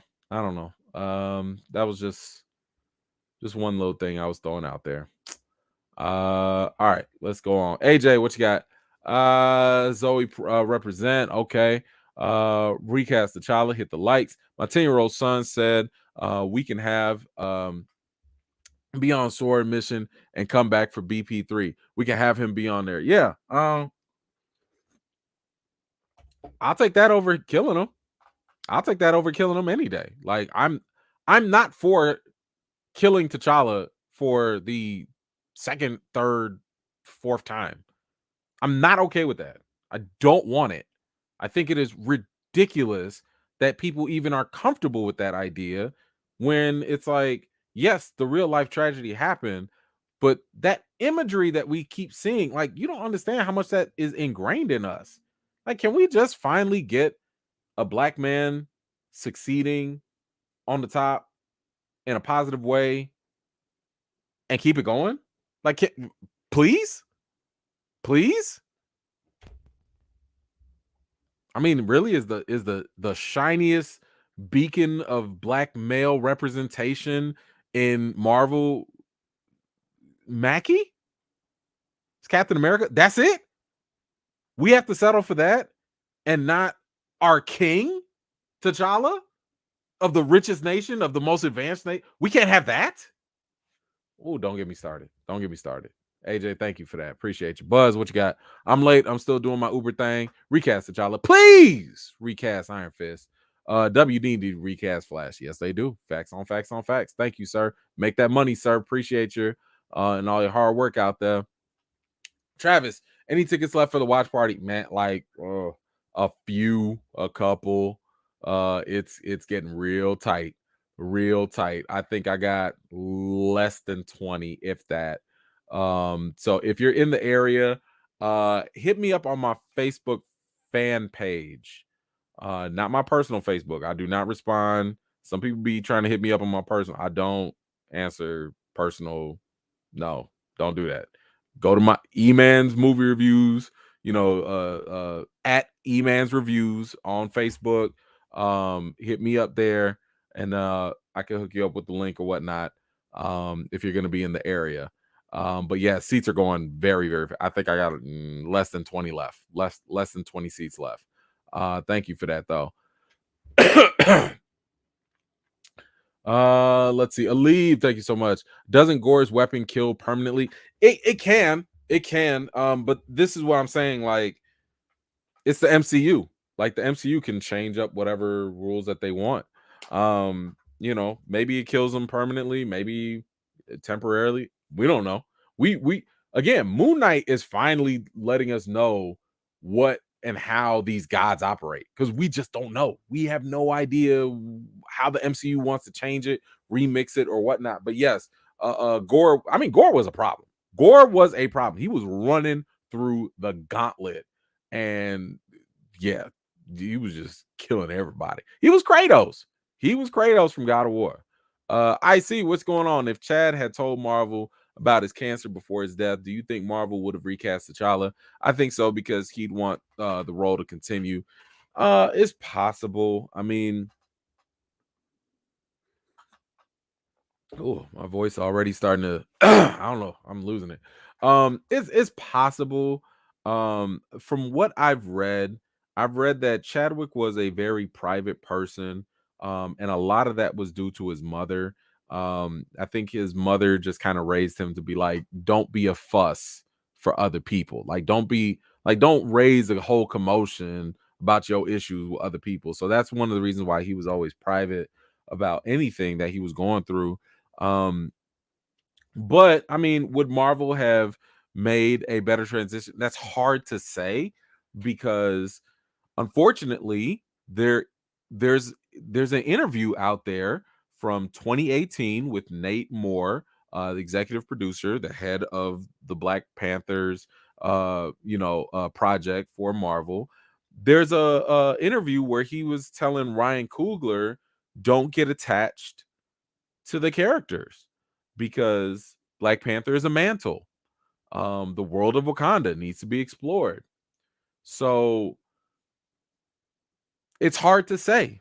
It's hard to say. Maybe they would have recast, but then again, maybe at the same time they would have been like, okay, Chadwick, thanks for all your hard work. Time to move on to Shuri, because it's just a mantle. Oh well. I don't know. I can't call it. But that's a question that hopefully maybe somebody asks them directly. Let's see, Kenneth. Thank you so much. I got it here. Am I feeling better? As you can hear, my voice is already leaving me. So, almost out of tea. Golly, I'm so sorry. Getting there, getting there, getting there. Almost over this stupid thing.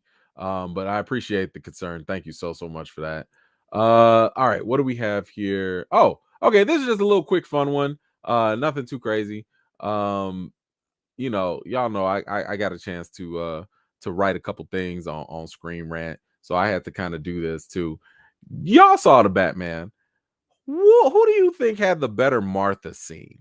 Was it Batman v Superman with the "Why did you say that name," or could it have been the Martha scene in the Batman? Now, I think we are well past the spoiler date. So spoiler alert if you still have not seen the Batman. But just to kind of give y'all a little something about this article I put up here, I wanted to just kind of see how people felt between these two moments, because as you know, the Martha scene in Batman v Superman, that's been very, very divisive. A lot of people have been kind of like, that was brilliant. It was Snyder. It was cinema, the truest height of cinema.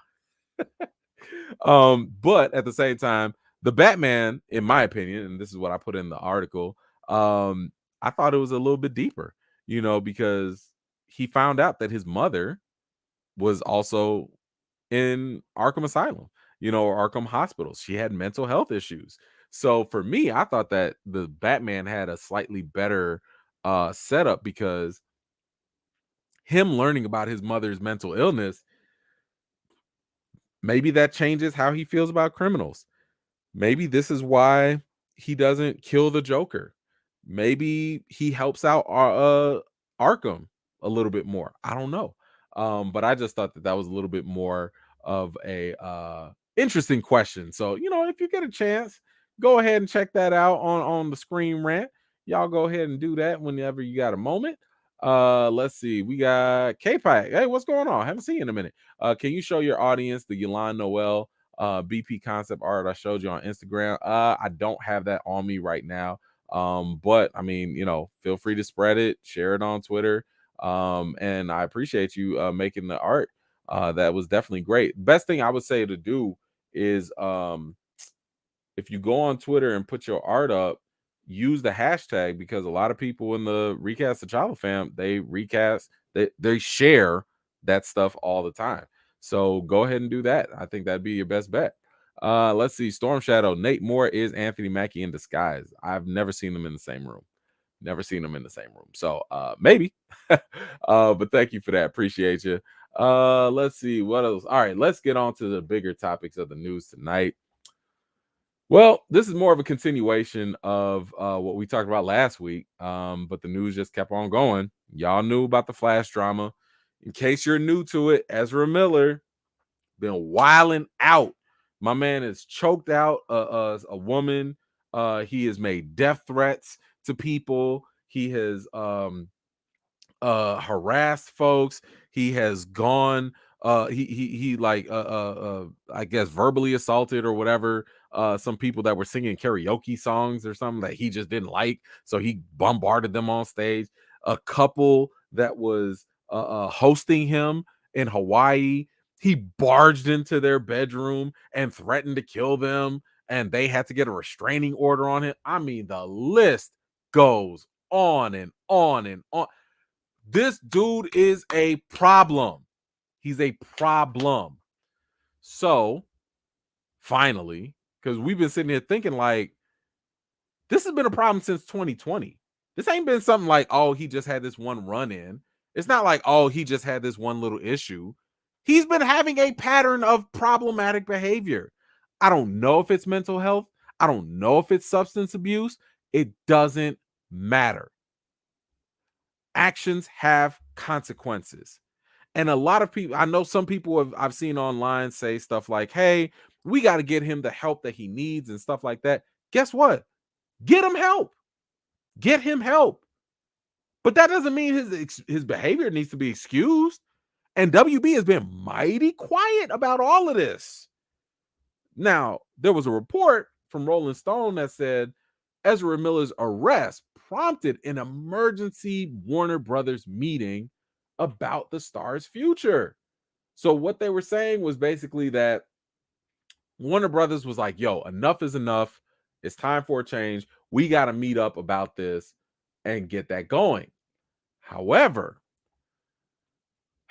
right as this was reported, I don't have the follow-up here, but this report was refuted by a source from WB who said that that was exaggerated, saying that there wasn't an emergency meeting about Ezra Miller, and that, basically they're calling, I don't want to say they're calling it fake news, but they're saying it's exaggerated. But my question is this: why didn't you have an emergency meeting about Ezra Miller? Like, why wouldn't you have that meeting about this guy who is potentially tanking your future movie that you've invested hundreds of millions of dollars into? Like, you don't think that that's work? You don't think that that's worth talking about? You don't think that his behavior is something that needs to be addressed? Because your silence is coming off as complicity. And that's the problem. Y'all not even coming out to say, hey, we don't stand for this. We don't like this. This is not cool. Y'all didn't say nothing. Nothing. And this man is out here wilding, getting his mugshot put out there. And then you going to put him on the face of your next movie? How's that promo going to work? How's that press tour going to work? Because y'all know right now, if they keep going, they going to have, remember I told y'all there was different levels of press. You got the A1 team up here, then you got the B team, and then you got people like me, like on the C, D level. I bet you if that's the case, they only going to give it to the A1s and be like, okay, you can ask anything about the Flash, but you cannot ask about his record, and please don't mention his outbursts.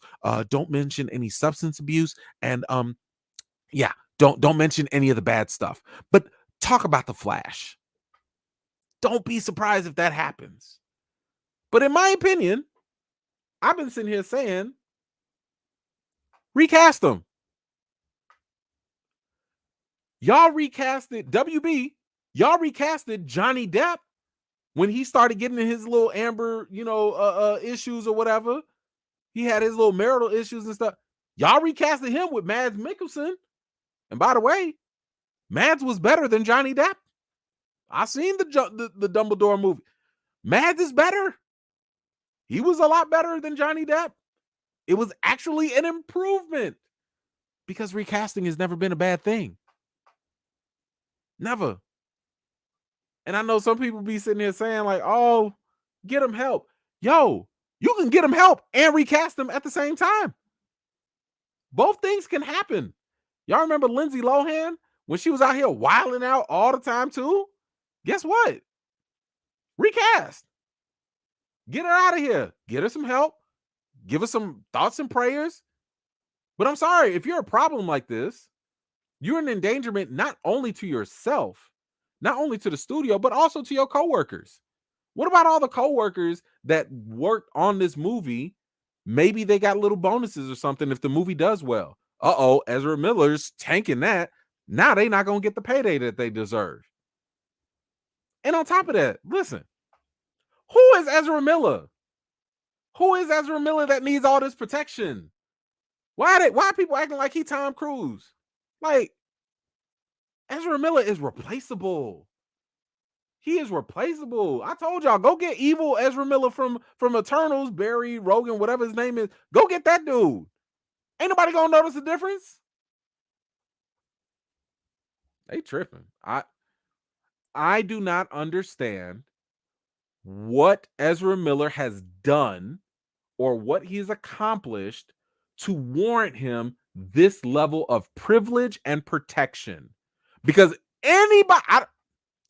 you mean to tell me an actor's been arrested, been threatening people, assaulting folks, and being all up in the news in a negative light, and they still gonna keep their job, and their name is not Tom Cruise, Tom Hanks, or whoever big name Oscar award-winning actor? Who is Ezra Miller? But I want y'all to see what y'all done did. Look at what y'all done did. Y'all did this, not me. The Flash fans call for Grant Gustin to replace Ezra Miller in the DCEU. Well.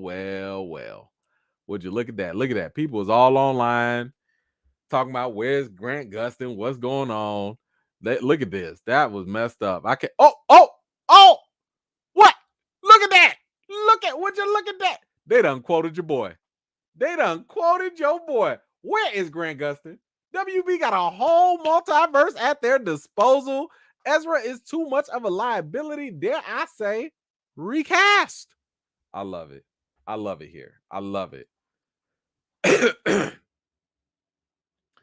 Y'all can't use the multiverse? It's literally what the movie is all about. The movie is all about the multiverse. The movie is all about just like, different variations. Recast him. Ain't nobody gonna miss Ezra Miller. And that's not to that is not to be dismissive of his personal issues. When I talk about recasting, that is a business decision. And right now, Ezra Miller needs help. Ezra Miller needs to sit his butt down somewhere and get some help. Where are his people? Where is his management, his family? Where are people? Where are they? He don't need to be out there trying to promote a movie, but then again, he probably gonna be in jail or something. Like, he gonna be on the red carpet with an ankle bracelet. Like, what are we doing? Recast. Man, y'all just bringing the recast out of everybody, man. Just everybody get recast. Y'all gonna make me feel like Oprah. Like, you get a recast, you get a recast, you get a recast. Woo wee.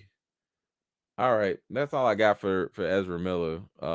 Apparently WB did not feel like it was worth having an emergency meeting for whatever reason. Like I said, I don't understand I don't understand. And yeah, and fans are asking for Grant Gustin to come in. And here's the thing. Grant Gustin is not like a movie star, you know. People are just saying Grant Gustin because, like, you know, that's the only other Flash that's not that terrible. The show has had some issues. The CW show has issues, but you know, Grant Gustin ain't really the problem. You know, the writing kind of sucks, but he's not the problem. But I think that it's also the fact that Ezra Miller is replaceable. Like, I don't even care if they don't get Grant Gustin. Get anybody else. Y'all have had this movie in production hell for years.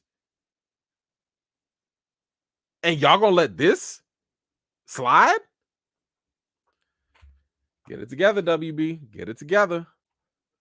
Y'all let me know what y'all think about this whole Ezra Miller situation. I don't know. Let me know your thoughts in the comments. Nelson V, what you got? Can Warner Brothers swap Miller with another actor before Flashpoint comes out in 2023? Just delay the movie, hold him accountable, recast Flash and T'Challa. It's gonna cost them a lot of money. I'll be honest. Like, the movie's already been in production hell, which means that the budget has continued to go up. I don't know if you're gonna make that much of a return, you know. And at this point, I get the feeling that they just want to cut their losses. I get the feeling that WB is like, you know what? After this, we're done with Ezra. I would think. I would think that's what they would say. Because I don't know how you keep going on with him doing all this stuff. I don't know. I don't know. But I mean, you can't act like this stuff is okay. We've seen other actors get away with far less. I'm sorry, not get away with far less. I don't know. I would not. I know Ray Fisher is smiling somewhere like, I told y'all about WB. I know he doing that. Didier, what you got? Ezra has pictures and text. WB execs don't want to be seen. That's what it seemed like. It definitely seems like he got something on somebody, because I don't understand how this dude. You would think he had mafia connections or something, because they like, we're not even gonna talk about him at all. Even here's the thing. Here's what kind of is weird to me. There was news that an emergency meeting came out, that WB had an emergency meeting, and WB felt more compelled to debunk that rather than actually commenting on Ezra Miller's problematic behavior. Y'all are more quick to talk about, no, we ain't had no emergency meeting. But y'all ain't got nothing to say with this dude choking people out, assaulting people, threatening people's lives, getting arrested, getting restraining orders. Y'all ain't got nothing to say about that. But you quick to talk about, we ain't had no emergency meeting. Reeks of privilege. Just saying. Derek Gaines, but they want to recast Superman. Why? I don't know. You asking the wrong person, because Henry Cavill's like one of the best Superman we ever had right now. I have no idea. I don't know. But at this point, Grant Gustin's the only Flash I acknowledge. So whatever. Ezra, thank you, Antoinette. Ezra Miller as the Flash was on the WB series, The Flash. I believe it was Armageddon. Yeah, it was like a crisis on Earth or whatever it was episode, and that was cool. It was fun little thing. But I mean, listen, if they recast him right now, who's really missing this? Who's gonna be like, oh my gosh, I don't know what to do. Ezra Miller's not around. Like, Ezra Miller ain't box office. Man. Thank you, Antoinette. Yeah, you right on that. You right on that. Trouble Clef, what you got? Thank you so much. Grant and Ezra literally met in the multiverse during the Crisis event on the CW. Yes, they did. Yes, they did. But here's the thing. Like I said, they don't have to make it Grant Gustin, right? Like, it can literally be any other person. And if you just tell us that's Flash, we'll believe it. Y'all, we out here. I need people to understand that we are sophisticated enough to understand that when we go to a movie, we know that these are real people pretending to be fictional characters doing fantastical things.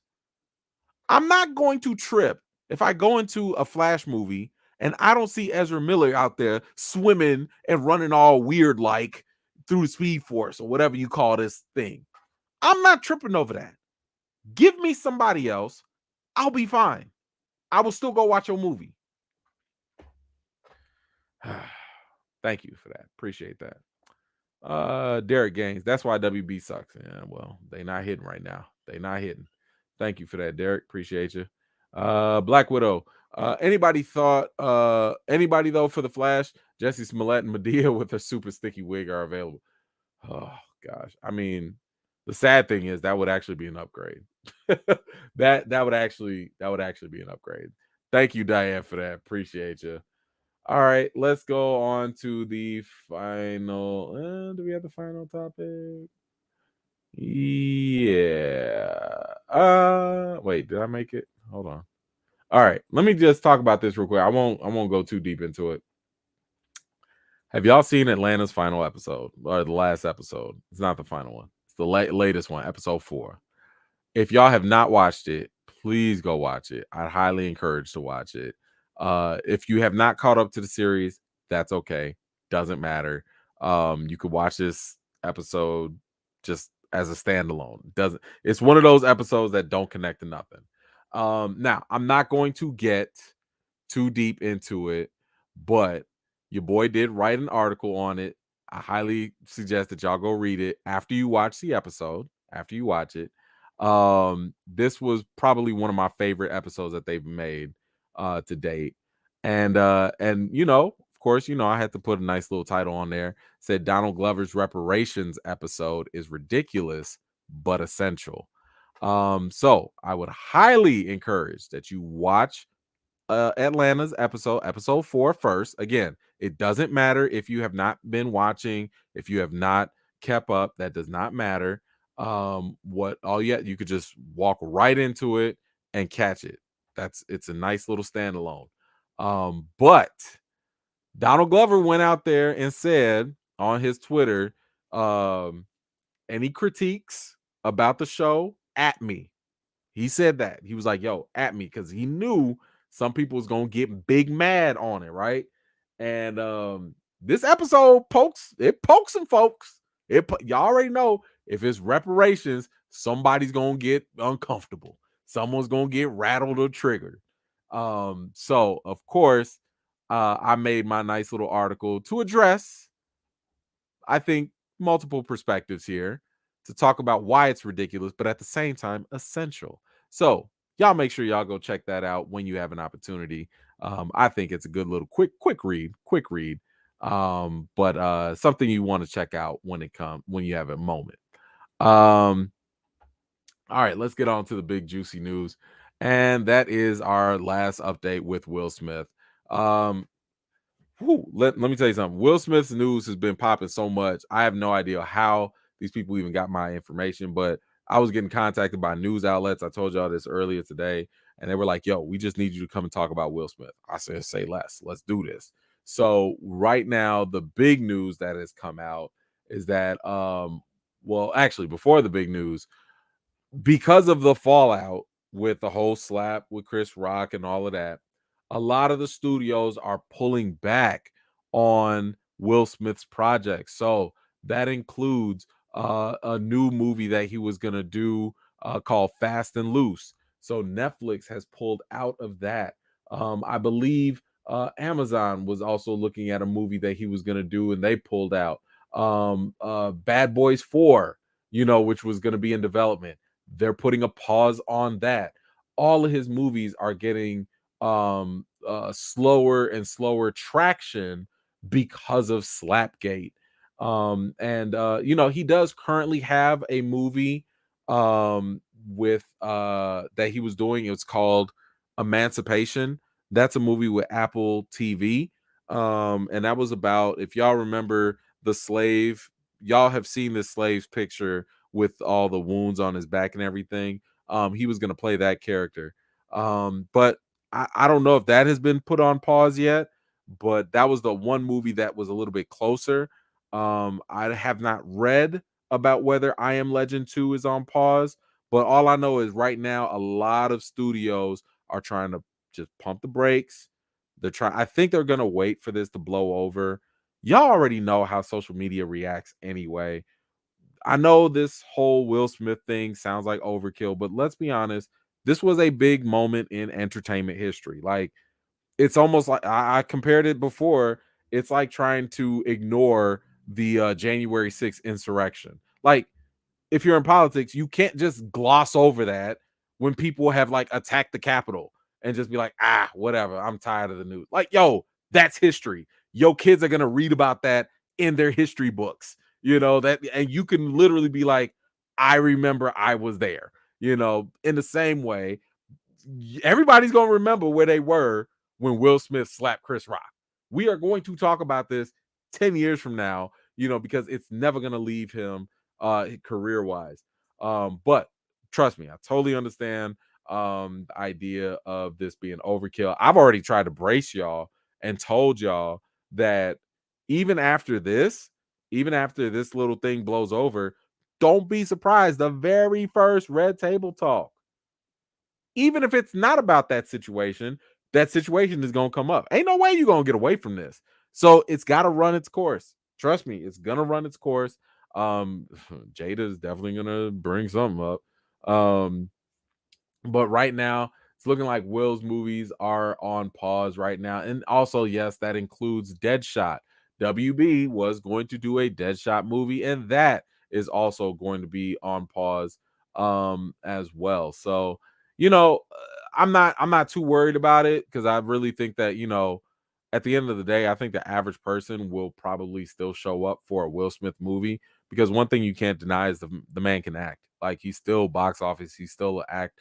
And people's memories are short. People will get over it. People will be like, "Oh, I hate Will Smith." Then they see a dope trailer and be like, "All right, when's that movie coming out?" We'll get over it.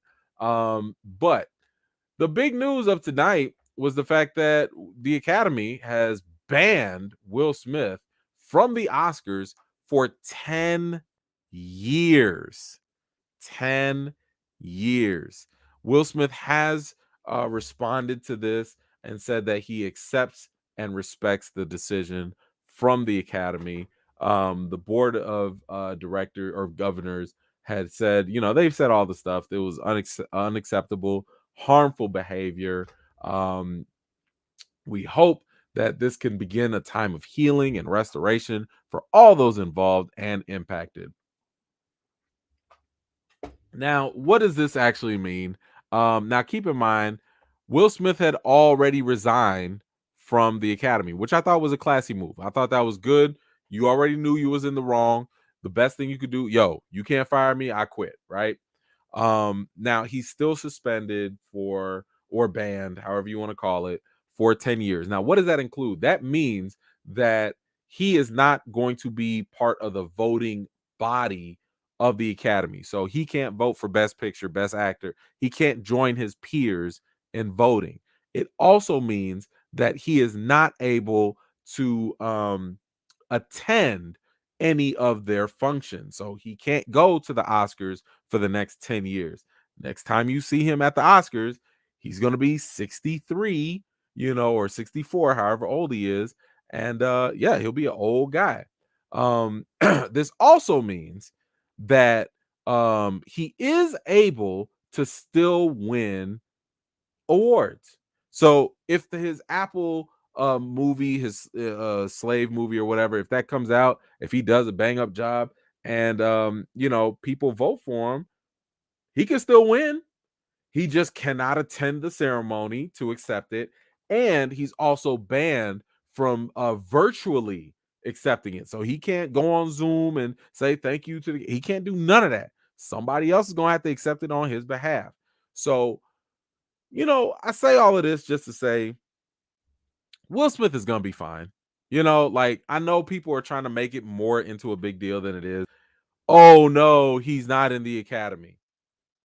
Whatever. You know, it's a club for other actors and people in the industry. It's not like it's a permanent ban. I know some people have looked at it as like a pretty extreme one. Um, my thing has always been like I look at the two extremes that existed, right? So one extreme is you don't do anything at all, WB. If you don't do anything at all, that is a problem because what he did was completely unacceptable. You cannot condone that behavior. You have to act, you have to do something. The other extreme would be permanent expulsion. There've only been like 5 people that have been permanently expelled from the academy, and those are people like Harvey Weinstein, Bill Cosby, and others. And the thing is, Will Smith is not on that level. He's not on the Harvey Weinstein, level, in my opinion, to be to go to that extreme. So you have the do nothings and you have the ban for life, and somewhere in the middle, you are going to have to do something. Now, I do think that 10 years could be a little bit on the tough side. I would have been more in favor of something like, you know what? 5 years, you're suspended and you have to donate, like there's a heavy fine or something. You have to, and if you don't pay this fine, maybe it's another couple of years. I would have made it something a little bit more complex, right? But they gave him the 10 years, and like there are some legitimate questions that people are raising. I mean, some people are like, yo, um how are y'all letting, like Woody Allen still in there, Polanski, Mel Gibson, like what y'all gonna do about them? Keep in mind that prior to Harvey Weinstein getting expelled, there was only one person, I believe, that had gotten expelled before that. It took an entire global Me Too movement for the Academy to redo their code of conduct rules to then kick out Harvey Weinstein. It took all of that just to get Harvey Weinstein and them out. So, anyway, the 10 years is a bit much. The other thing I kind of take in consideration is the fact that, think about like how long actors can act. And by the time Will is like 63 or something, like, is he still gonna have it? Is he, because he's already kind of hit his peak, but at the same time, his prime is not completely done. Will Smith can still go do a movie today and it could still potentially be box office, right? So, but these 10 years, that box office is kind of you're sucking that away from him. Again, he can still be nominated and win awards. He just can't be there to participate. So, I know some people think it's extreme, but I'm kind of like, okay, he just can't party with everyone. He can't vote with everyone. That's it. He didn't lose no money. They didn't take his best actor award away.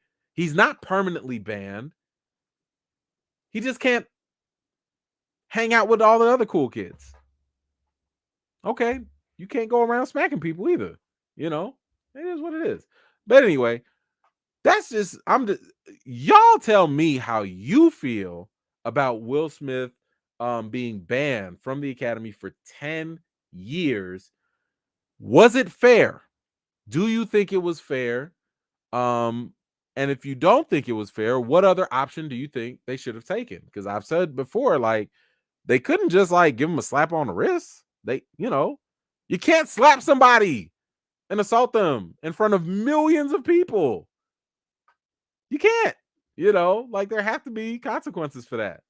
But y'all let me know what you guys think about this decision. Was it too heavy? Was it too light? Do you think it was appropriate? Or if you had any other options, please let me know what you think in the comments.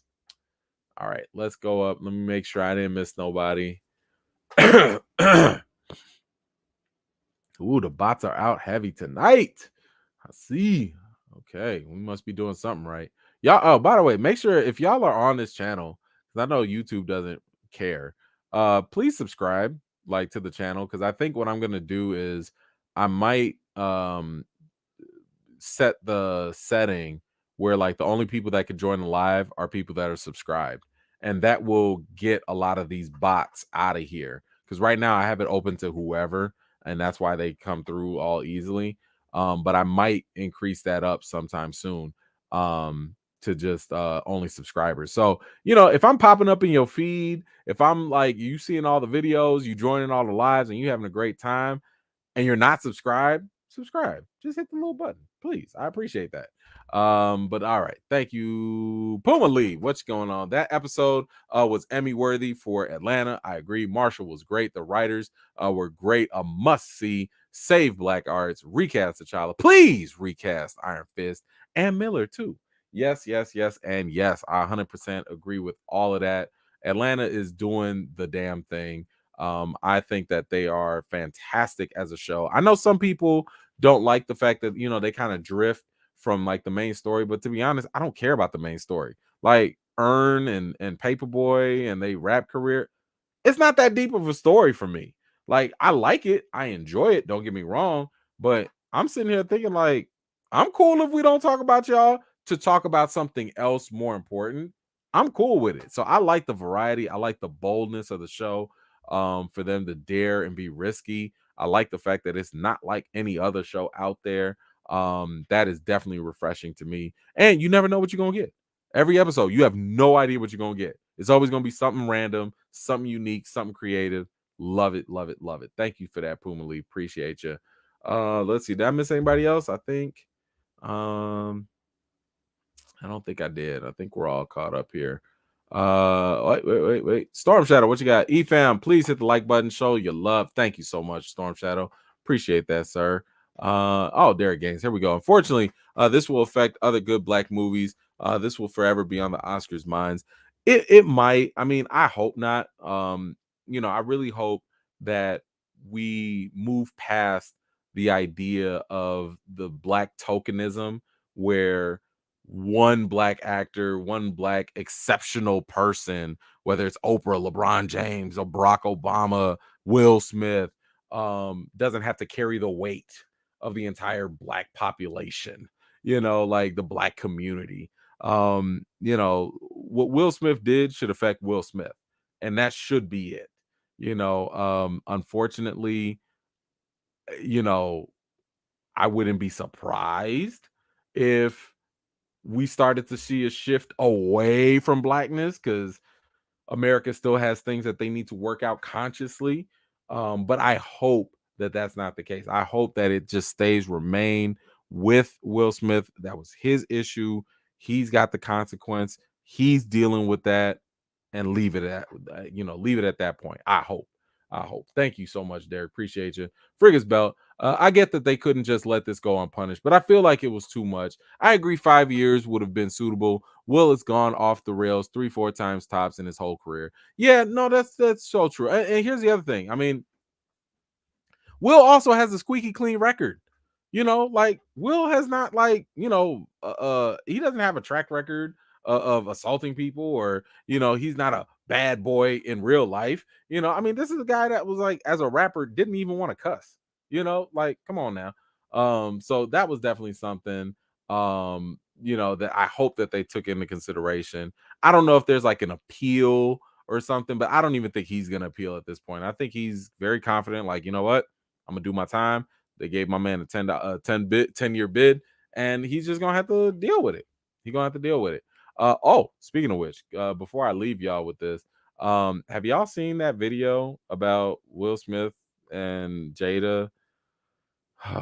This is so, I don't know if y'all seen this or not.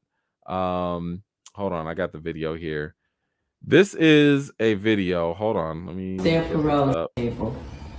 This is a video of it's an old Instagram live video. And this old Instagram live video basically shows it's Jada who's doing this, and she just put the camera on Will just out of nowhere. Just out of nowhere. I'm sorry. I hit y'all out of nowhere with it. And I should have set y'all up. We gotta, here we go. We gotta do just a little quick. It's quick. It's super quick. We just gonna do the little movie card real quick. But y'all already know I told y'all I don't want to judge their marriage because we don't know what they go through. We don't know what happens behind closed doors. However, y'all still put stuff out in public. And I'm going to play this clip so y'all can hear it. This is what Jada was doing. And this was like in 2019 during a Instagram live. Check it out. Esther Perel is coming to the table. She's going to be at the red table. Would you say she has been instrumental in you and I redefining our relationship? I would say don't just start filming me without asking me. Oh my goodness. If you could film me. Esther, come help us again, please. I'm still dealing with foolishness. Because she don't just. Would you say that she helped us heal the hurts that we caused between one another? My social media presence is my bread and butter, okay? So you can't just use me for social media and not, don't just start rolling. I'm standing in my house. Don't just start rolling. Please watch us stare at the red table because she's helped us a lot. Can't you tell?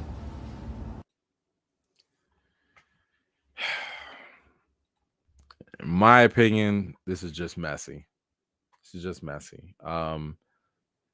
If I'm doing something and my spouse, Mrs. E-Man, says, don't put me on camera, don't do this, don't do that, this whole live be damned, I'm respecting my wife's wishes.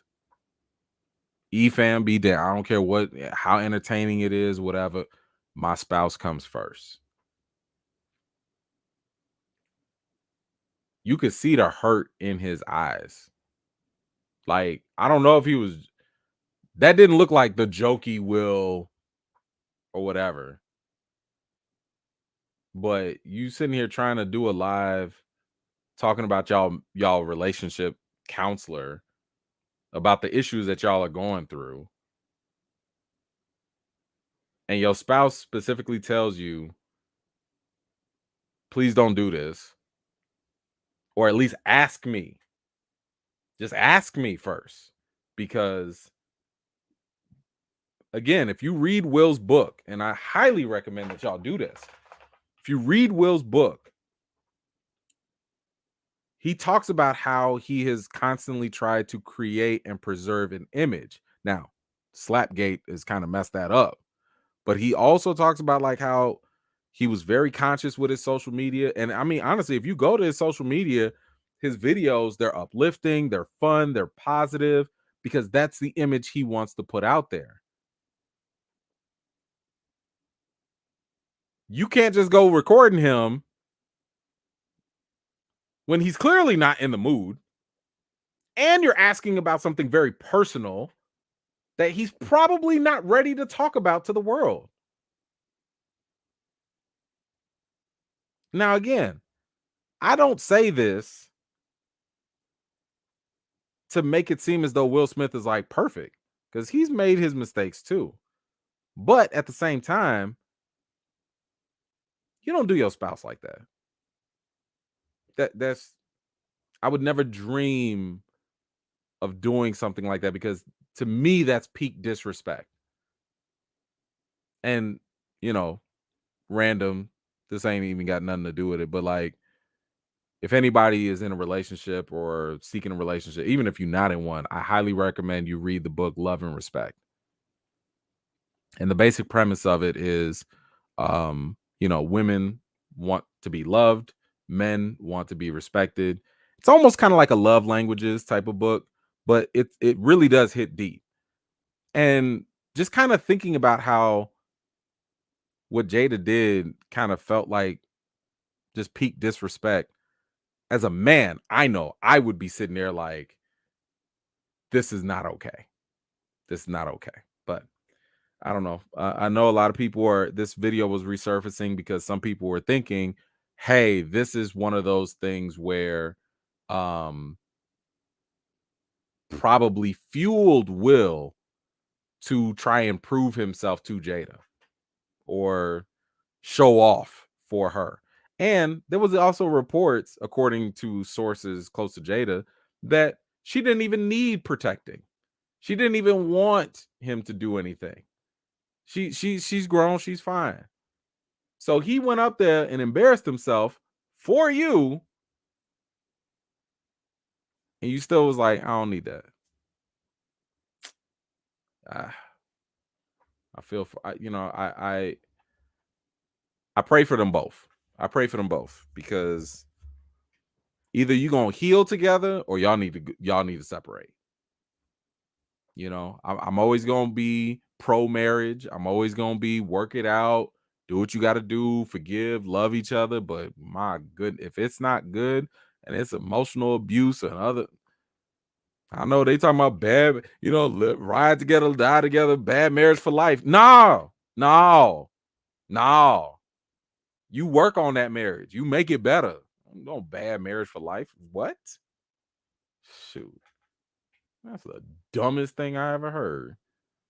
But good for them. That's them. That's their relationship. I don't know. All right. I'm sorry. That was a whole nother tangent I did not expect to go too deep into. But y'all let me know how y'all feel about it.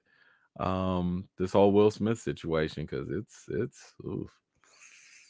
I do not envy him whatsoever. Ty, thank you so much. Ty, you be so consistent. I appreciate you so much, Ty. Thank you so much for that wonderful super sticker. Always supporting the channel. I appreciate you. Last of my kin, thank you so much. I seen the bootleg of Morbius, but I was confused on the reason. That's because the movie doesn't make sense. You probably went into the movie thinking. So that was the first mistake. I can't help you with that because lack of logic does not work for me. Nonsensical movies, I can't do anything with that. I'm sorry. That's all. Thoughts and prayers. Thoughts and prayers. That's all I can give you. Sorry. At least you save some money. By the way, I don't condone bootlegging in case anybody watching, but hey, at least you ain't paying no money. Yeah. Cat, what's going on? I haven't seen you in a minute, Cat. Good to see you.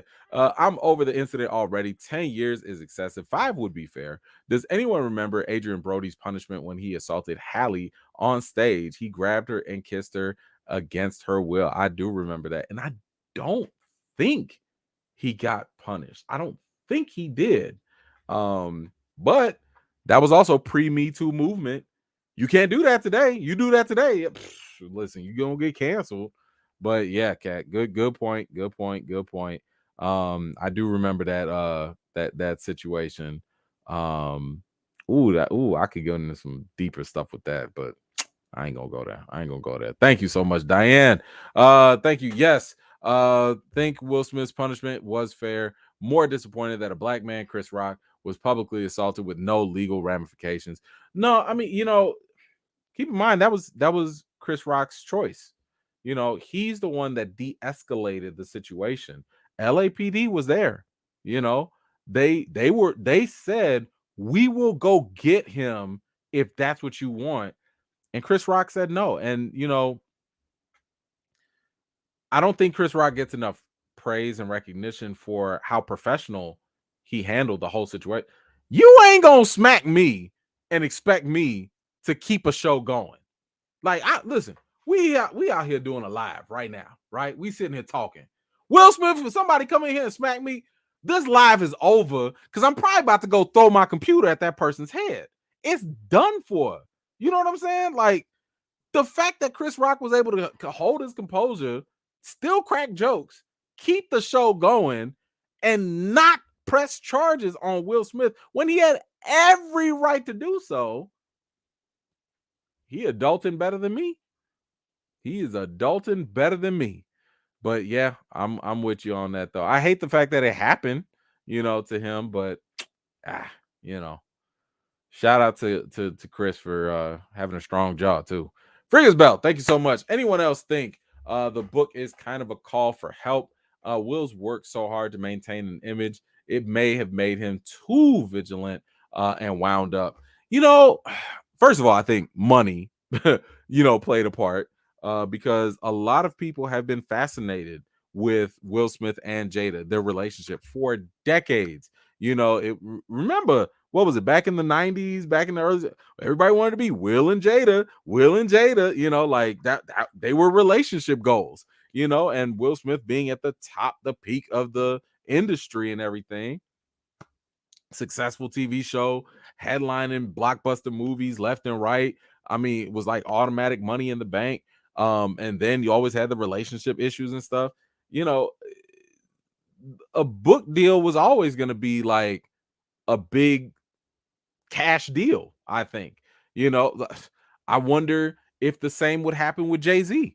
If Jay-Z decided to ever come out with a book and then we finally hear about what happened in the elevator with Beyonce and Solange, and we finally hear about just like all the other little details and stuff with their relationship, that would be interesting too. But a cry for help, I don't know if it'd be a cry for help if it were more so than it being cathartic for him. I think for him, he thinks it's cathartic to kind of process all of this stuff and talk about it and get it out there and be vulnerable and be transparent, because there is some level of release and freedom when you're able to talk to people about your issues because it no longer weighs heavy on your heart. You know what I'm saying? So whether it's a call for help or not, I don't know. But I do think that he at least tried to do it as a way to help himself. But thank you for that, Frigga. Appreciate you. Karen, what you got? The Smiths are starting to remind me of Bobby and Whitney messed up. I mean, Bobby and Whitney had some real issues. They close. It's getting close. It's getting close. It is getting close. Thank you for that, Karen. Very close. Oh, come on, Eaton. Thank you, brother, for that. My goodness, what a generous donation, man. Jada has done some calculated moves, and I have seen this kind of mental gaslighting before from Robin Givens and on Iron Mike. Recast T'Challa, please. Recast Iron Fist. Miles Brown for Miles Morales. I like that one. I like that.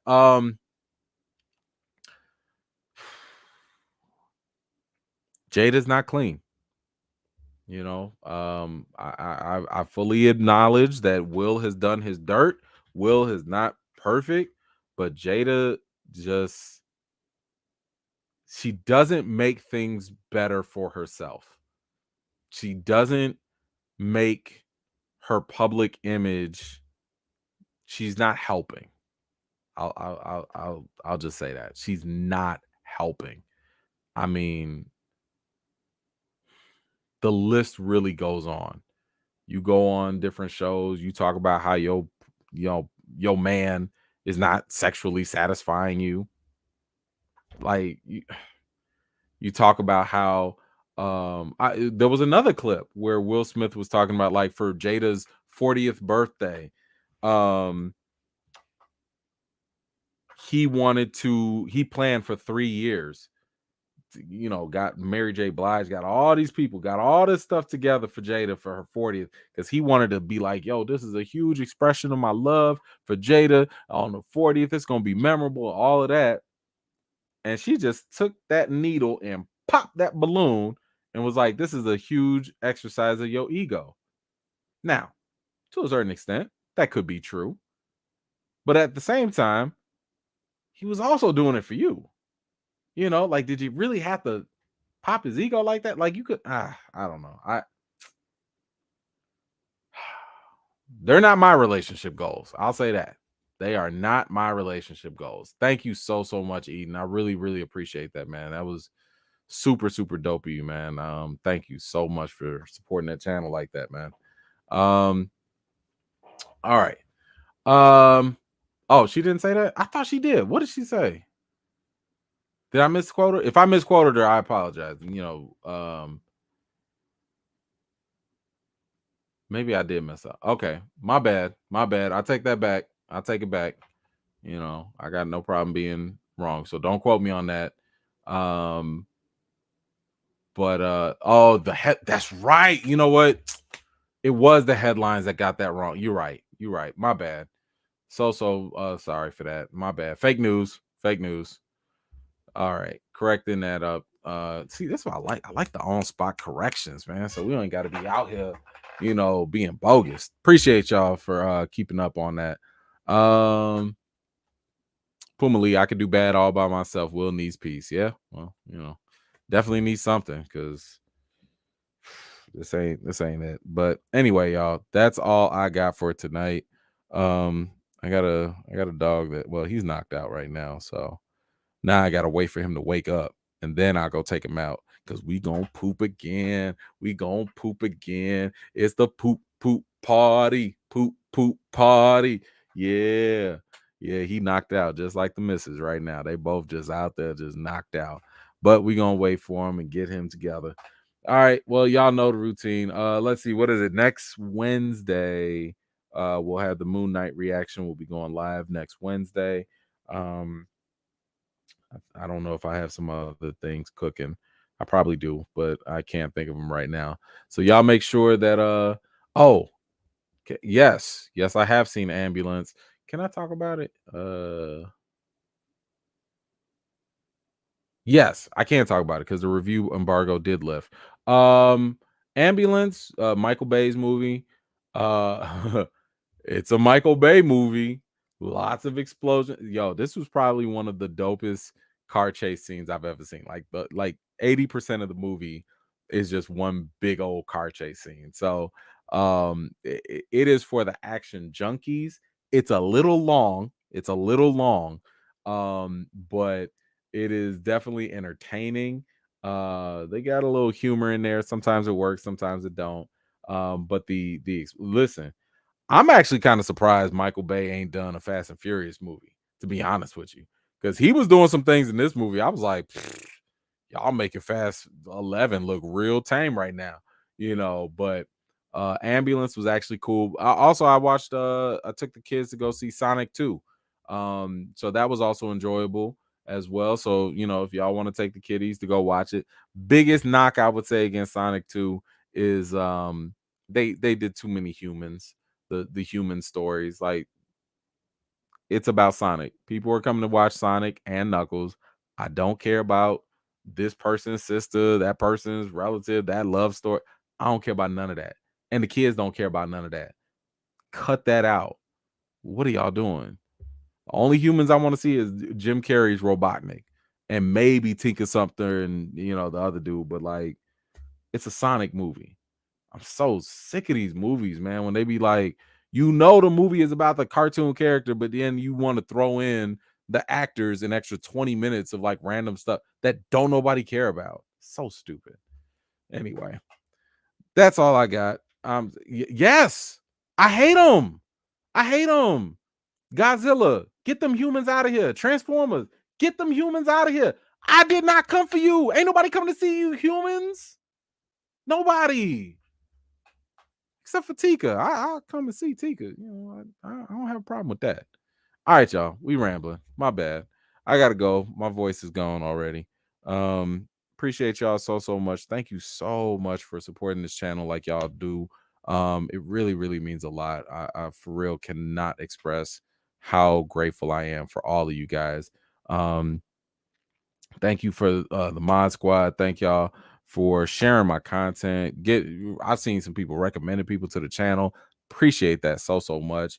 You know, all y'all support goes so far. But anyway, y'all know what y'all got to do. Y'all brace for the weekend. Y'all have a good, safe, productive one. Wash your hands, wash your butts. Don't be nasty out there, and enjoy yourselves. I will see y'all Wednesday, y'all. Peace.